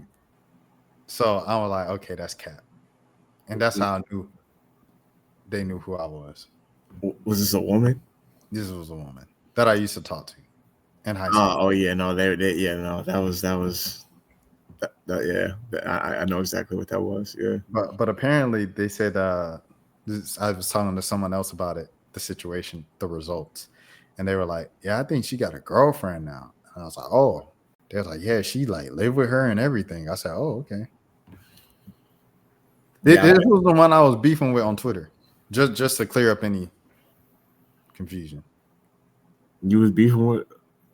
I was subtweeting them, and I was like the topic of school that night, and I was like, "Dang, I never would have thought that I would have been like the topic." You know how there's like a topic on Twitter every night. Oh Like yeah, back then. And back then it was like hyper local. Like there was no like Twitter celebrities, and it was just like your people. So like for us in Marietta Twitter, I was the topic of that night because I was subtweeting her and she was subtweeting me. Does this person name start with an S? Yeah. Okay. Okay. That's a throwback right there. Yeah, because exactly. So if you reach out to someone and you say, if I say your name, right? I say, yo, S. And then you say, who is this? If I said, yo, S, and S ain't your name, you would have been like, wrong number. You wouldn't be like, who is this? Right. Right, Jelani? Yeah, no. They definitely knew what they were doing. There it is. There. All right. So I had to get that out there, man. You know. I was talking about planning for something for the pod. There we go. Verses, man. Who we want in the verses? I had some time to think about it. Quavo versus Offset. Oh. I don't know if they got enough solo songs that like or would really it be like who sung the hook on the song? Because you could do that, like because if you say Takeoff, right? Knockout Fight Night would be a Takeoff song because he did the hook. So would you do it like that? I was thinking more of just like not more individual, like in the sense because whether they have their solo songs or songs that they did with like features or with other people, I think they both got enough for at least a solid. Okay. Yeah, they do. Yeah, they do. You know them, Jelani, like off top, like you got to think like I'll just give you a preview. Like Offset did the joint with the whole album with Metro Boomin. Okay, yeah, that's true. So, Quavo had the solo album. I just don't know if they have enough. Like, no, Quavo you can go Quavo features. Oh, you can go features too. Oh, okay. Then yeah. Okay. I would probably give it to Quavo, but if we're doing features then yeah, I'd have to give it to Quavo. But that would be it probably Offset. He probably got a good 10 if we include stuff he did with Cardi and like other features. Bad and Bougie counts for Offset because that was originally his song. Okay. All right. I mean, that's their biggest song. So Offset got some stuff for sure. But Quavo, for artists, so if we was to do a versus, I'll probably pick like 2 blog era rappers. Like y'all already did Wale, Big Sean, but like maybe why weren't you on that? I don't remember. When did y'all do this? This was when we first did the pod. Remember when we was doing the pod back then? Yeah. 2020 or whatever. Yeah. This was back then. I don't know why wasn't I literally just thought about that now. I was like, why was because even when y'all was talking about, I was like, I don't think I was there when y'all did. You wasn't there for that one or the other one we did Frank Ocean and Childish Gambino. I don't know why. I think maybe that was something that you just did for your channel that didn't have anything to do with the podcast. Or we might have did that before we even had a 1 a.m. That might be possible. Yeah. Because I don't even remember us talking about it. It might have just been but Ephraim and them were on the Big Sean one, right? Yeah. Yes. Bruh, it's like 10 people on the Big Sean one, bruh. No. So you were for sure around at that point. Hold on, let me look it up. Yeah, I think you just couldn't make it. Like, and then we were like, all right, we'll do that this because you couldn't make it that night. Bro, it's like 10 people on that podcast. Yeah. I wasn't on none of the versus episodes. Tyler Creator. And then the verses, I ain't gonna lie, like the verses was a great idea, bro. Yo, Rashad, you growing dreads? Yeah, man. Nah, I don't know what I'm doing. I ain't gonna lie. But so who we had? We had Mike, David, Ephraim. Bro, we had 5 people on this pod. Yeah. This is peak COVID right here. This is when Zoom was popping. Niggas were just getting on Zoom to do anything. You can't get nobody to get on Zoom. Right? Yo, bro, do you want to sit on Zoom with me and do this versus? But bro, what? Like, no. That was 2020, 2021. But this fire though. Hold on, what year was it? No, this is 2022, but it's January though. I don't know why I wasn't there. That's a great question. Yeah. I think, yeah, I don't know. Because it says it on the end podcast too.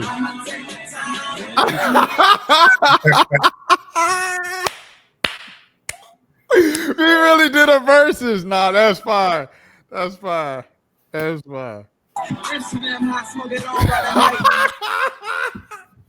I forgot. I ain't seen this in so long. I didn't even know we did all this, bro. We low key was doing a lot with that. But shouts out, bro. Nah, facts.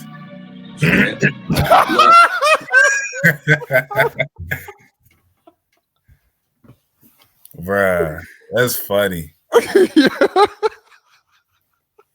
Bro, I forgot David was even on that. I remember Mike and Ephraim, but then seeing him drop out early, I was like, okay, that's why I forgot. Oh snap, that's funny, bro. Come on, you right. Earlier in the day for Oh no. See, I ain't gonna lie, that's peak, bro. That's good content, dog. That's good content, bro.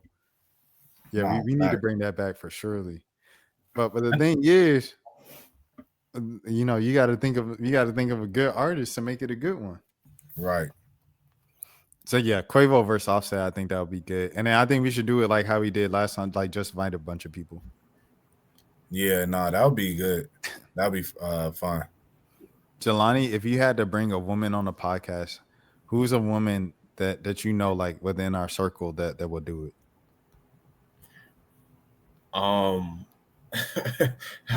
That's within our circle.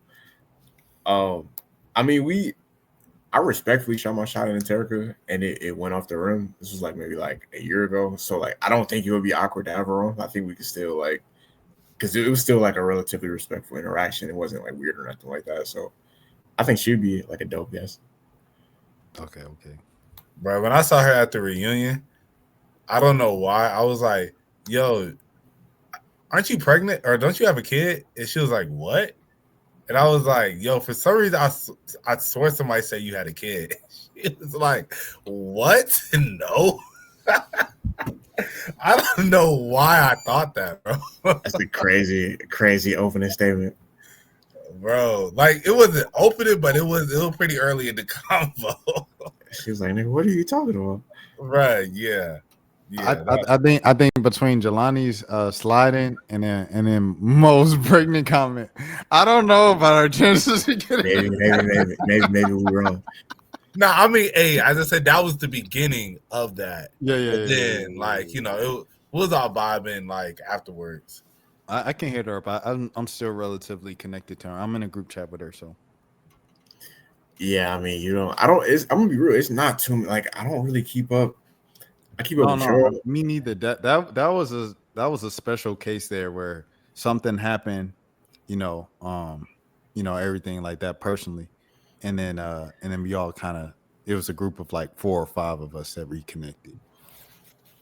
Yeah, I keep up with y'all. Obviously, like we talk, and I follow a few people like on Twitter and stuff like that. But like, there's only one. it's like one person we went to high school with that's like on my list as far as like one day when I get my money right, I'm definitely coming back to spin the block and just there's only one that I really want to shoot the shot at. But I got a good idea, bro.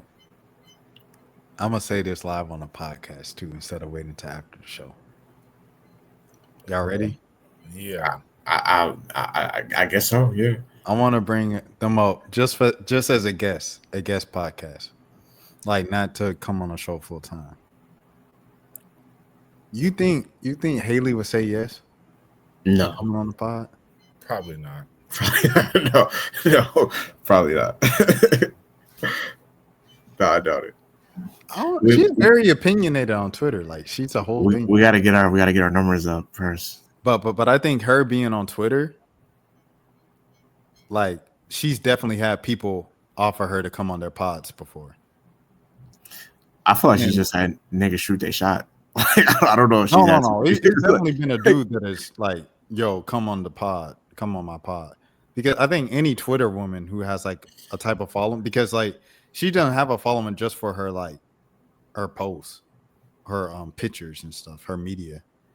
Like her regular tweets and opinions be doing numbers. So those women, they definitely always get asked to come on podcasts and stuff. But I don't know. I feel like I might have a chance to pull that. Might have a chance, but some people, they're just like, nah, I don't want to get canceled. Because it's a little more solidified when it's on camera and on audio as opposed to tweeting it. I don't know. I feel like the further away we get from high school, like it's almost like the wilder people look at you when you contact them, because it's like within the first 5 years, it's like y'all haven't been out of high school that long. So it's but like, she just liked my she liked one of my posts like last week when I was at the game. I was like, okay, so you all right? So y'all got that's what I'm saying. That's what I'm saying. I'm like, yeah, I think it might work, but you gotta. It's going to have to be like after I'm supposed to get a haircut this weekend, so like it's going to have to be. Yeah, no, like you gotta know with women and stuff like that, especially like someone like her, she not gonna say yes. Like I'll come the very next week. Like it's gonna be something like we're gonna set it up for like a whole month.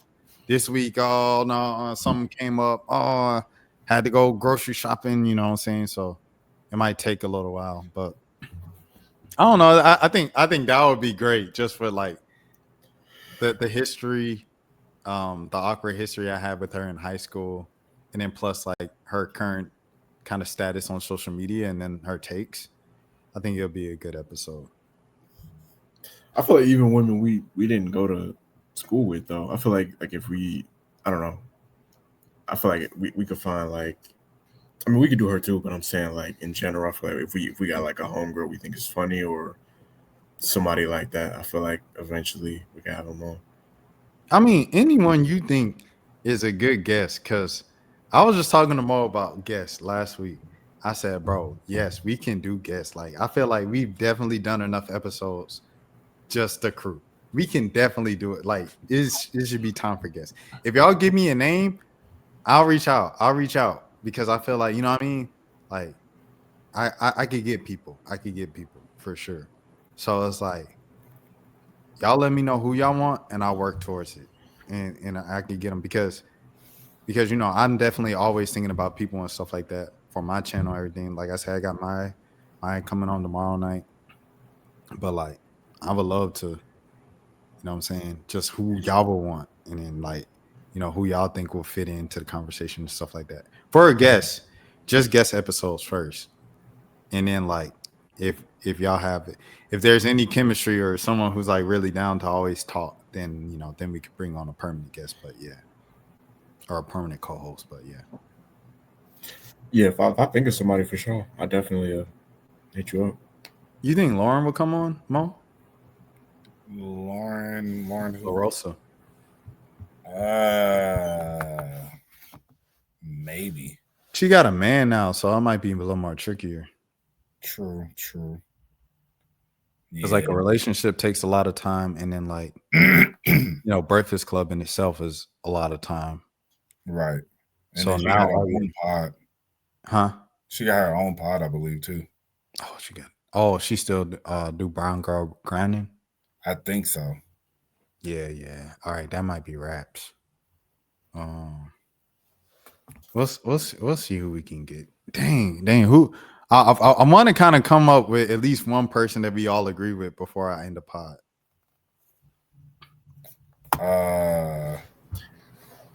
It's hard to say because like I don't. It's kind of hard to say. Like as far as who did you have somebody else in mind? Or?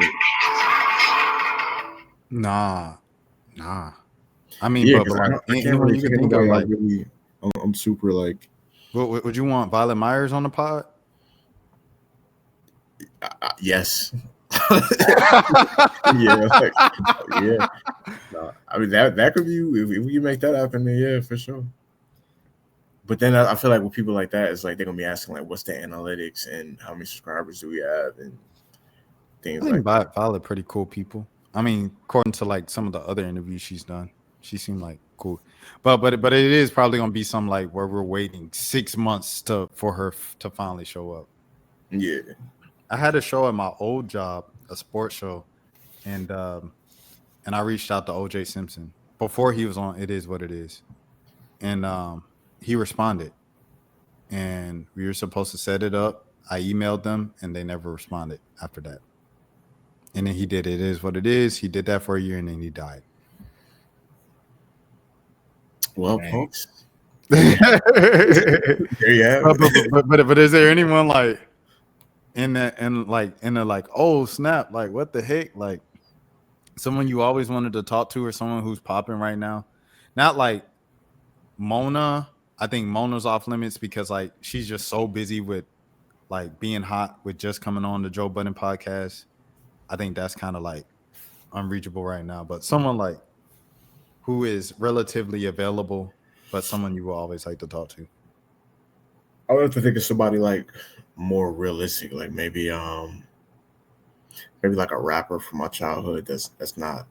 I'm thinking like a random one, like Paul Wall or somebody like that. Like, I feel like we could get certain rappers who are not as popping as they used to be. Somebody like that. Paul Wall is a friend of the channel. Shout out to Paul Wall. See, there you go. Somebody like that, like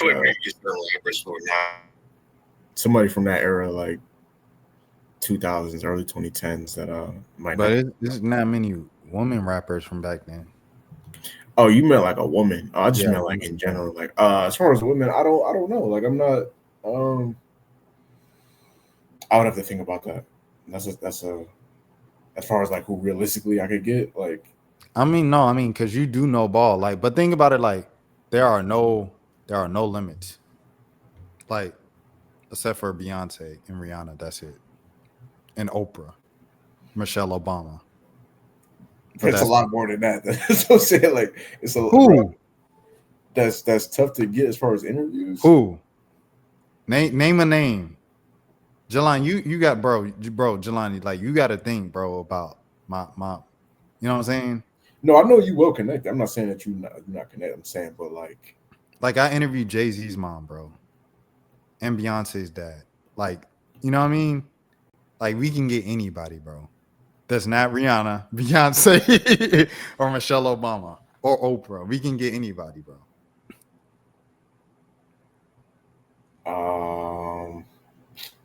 Maybe like Free from 106 in Park or something like that. That's a good one.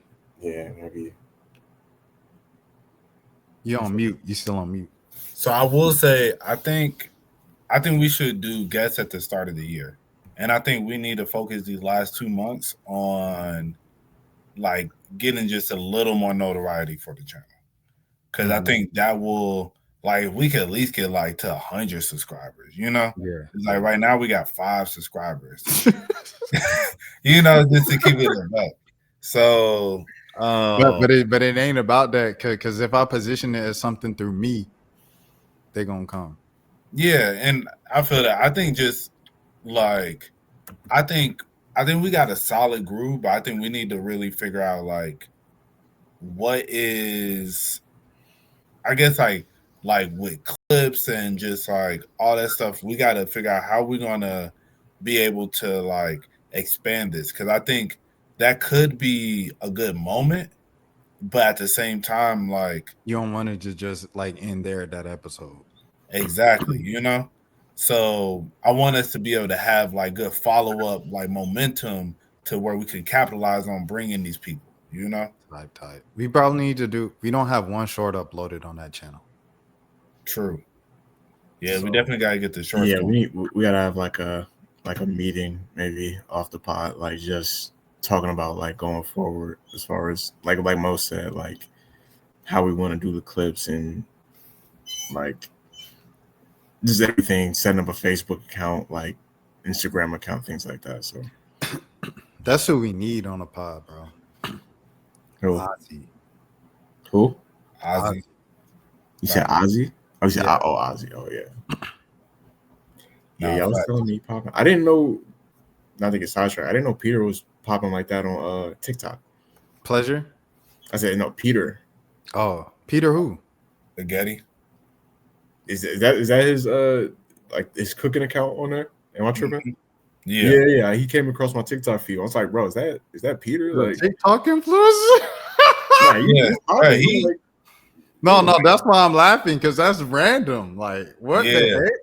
I guess he been grinding on there for a minute. Like he does a lot of content with like cooking and stuff. And so he now he pretty much does like cooking full time now.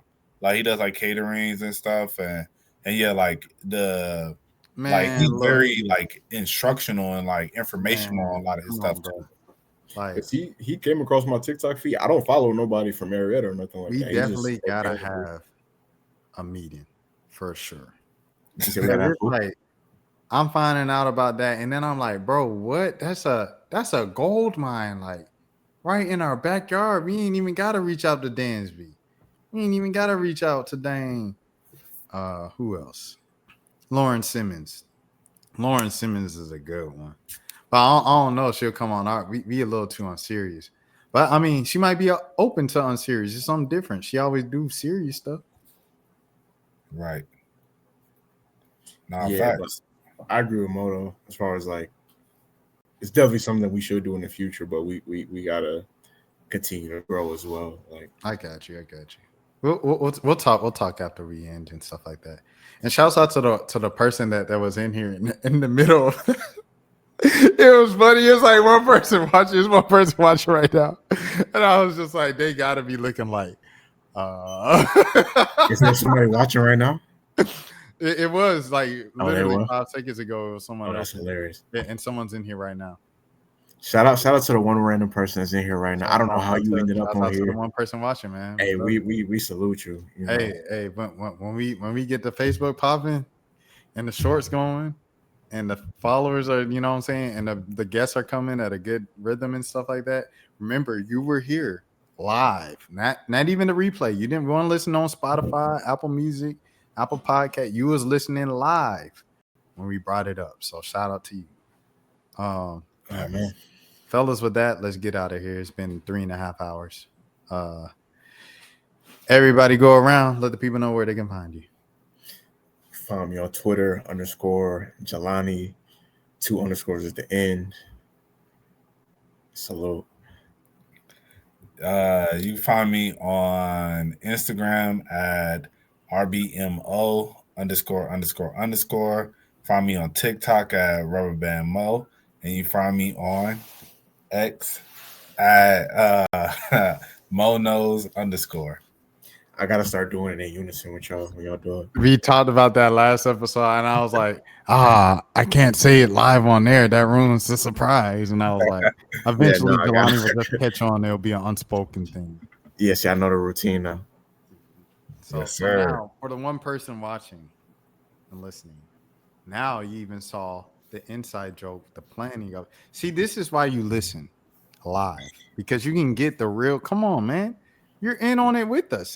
You're darn near a stakeholder. But don't be thinking when we making money, oh, I got 10%. No, you don't. But salute to all y'all, man. I appreciate y'all. Y'all have a good week. We will see you next week again on the 1 a.m. podcast. We got 2 people in here now. All right, peace. And if you're here for my streams and stuff like that, I'll be back in maybe like 15 minutes or so. I got about 2 hours worth of stuff, but I'm not going to do like a 3-hour stream, bro, at 1 a.m. I'm not doing that. But I'll probably do like at least an hour or so, half an hour. So if you're in here for that, I'll be back live in probably like 15, 20, 30 minutes. Chicks on your APs, looking like weeds.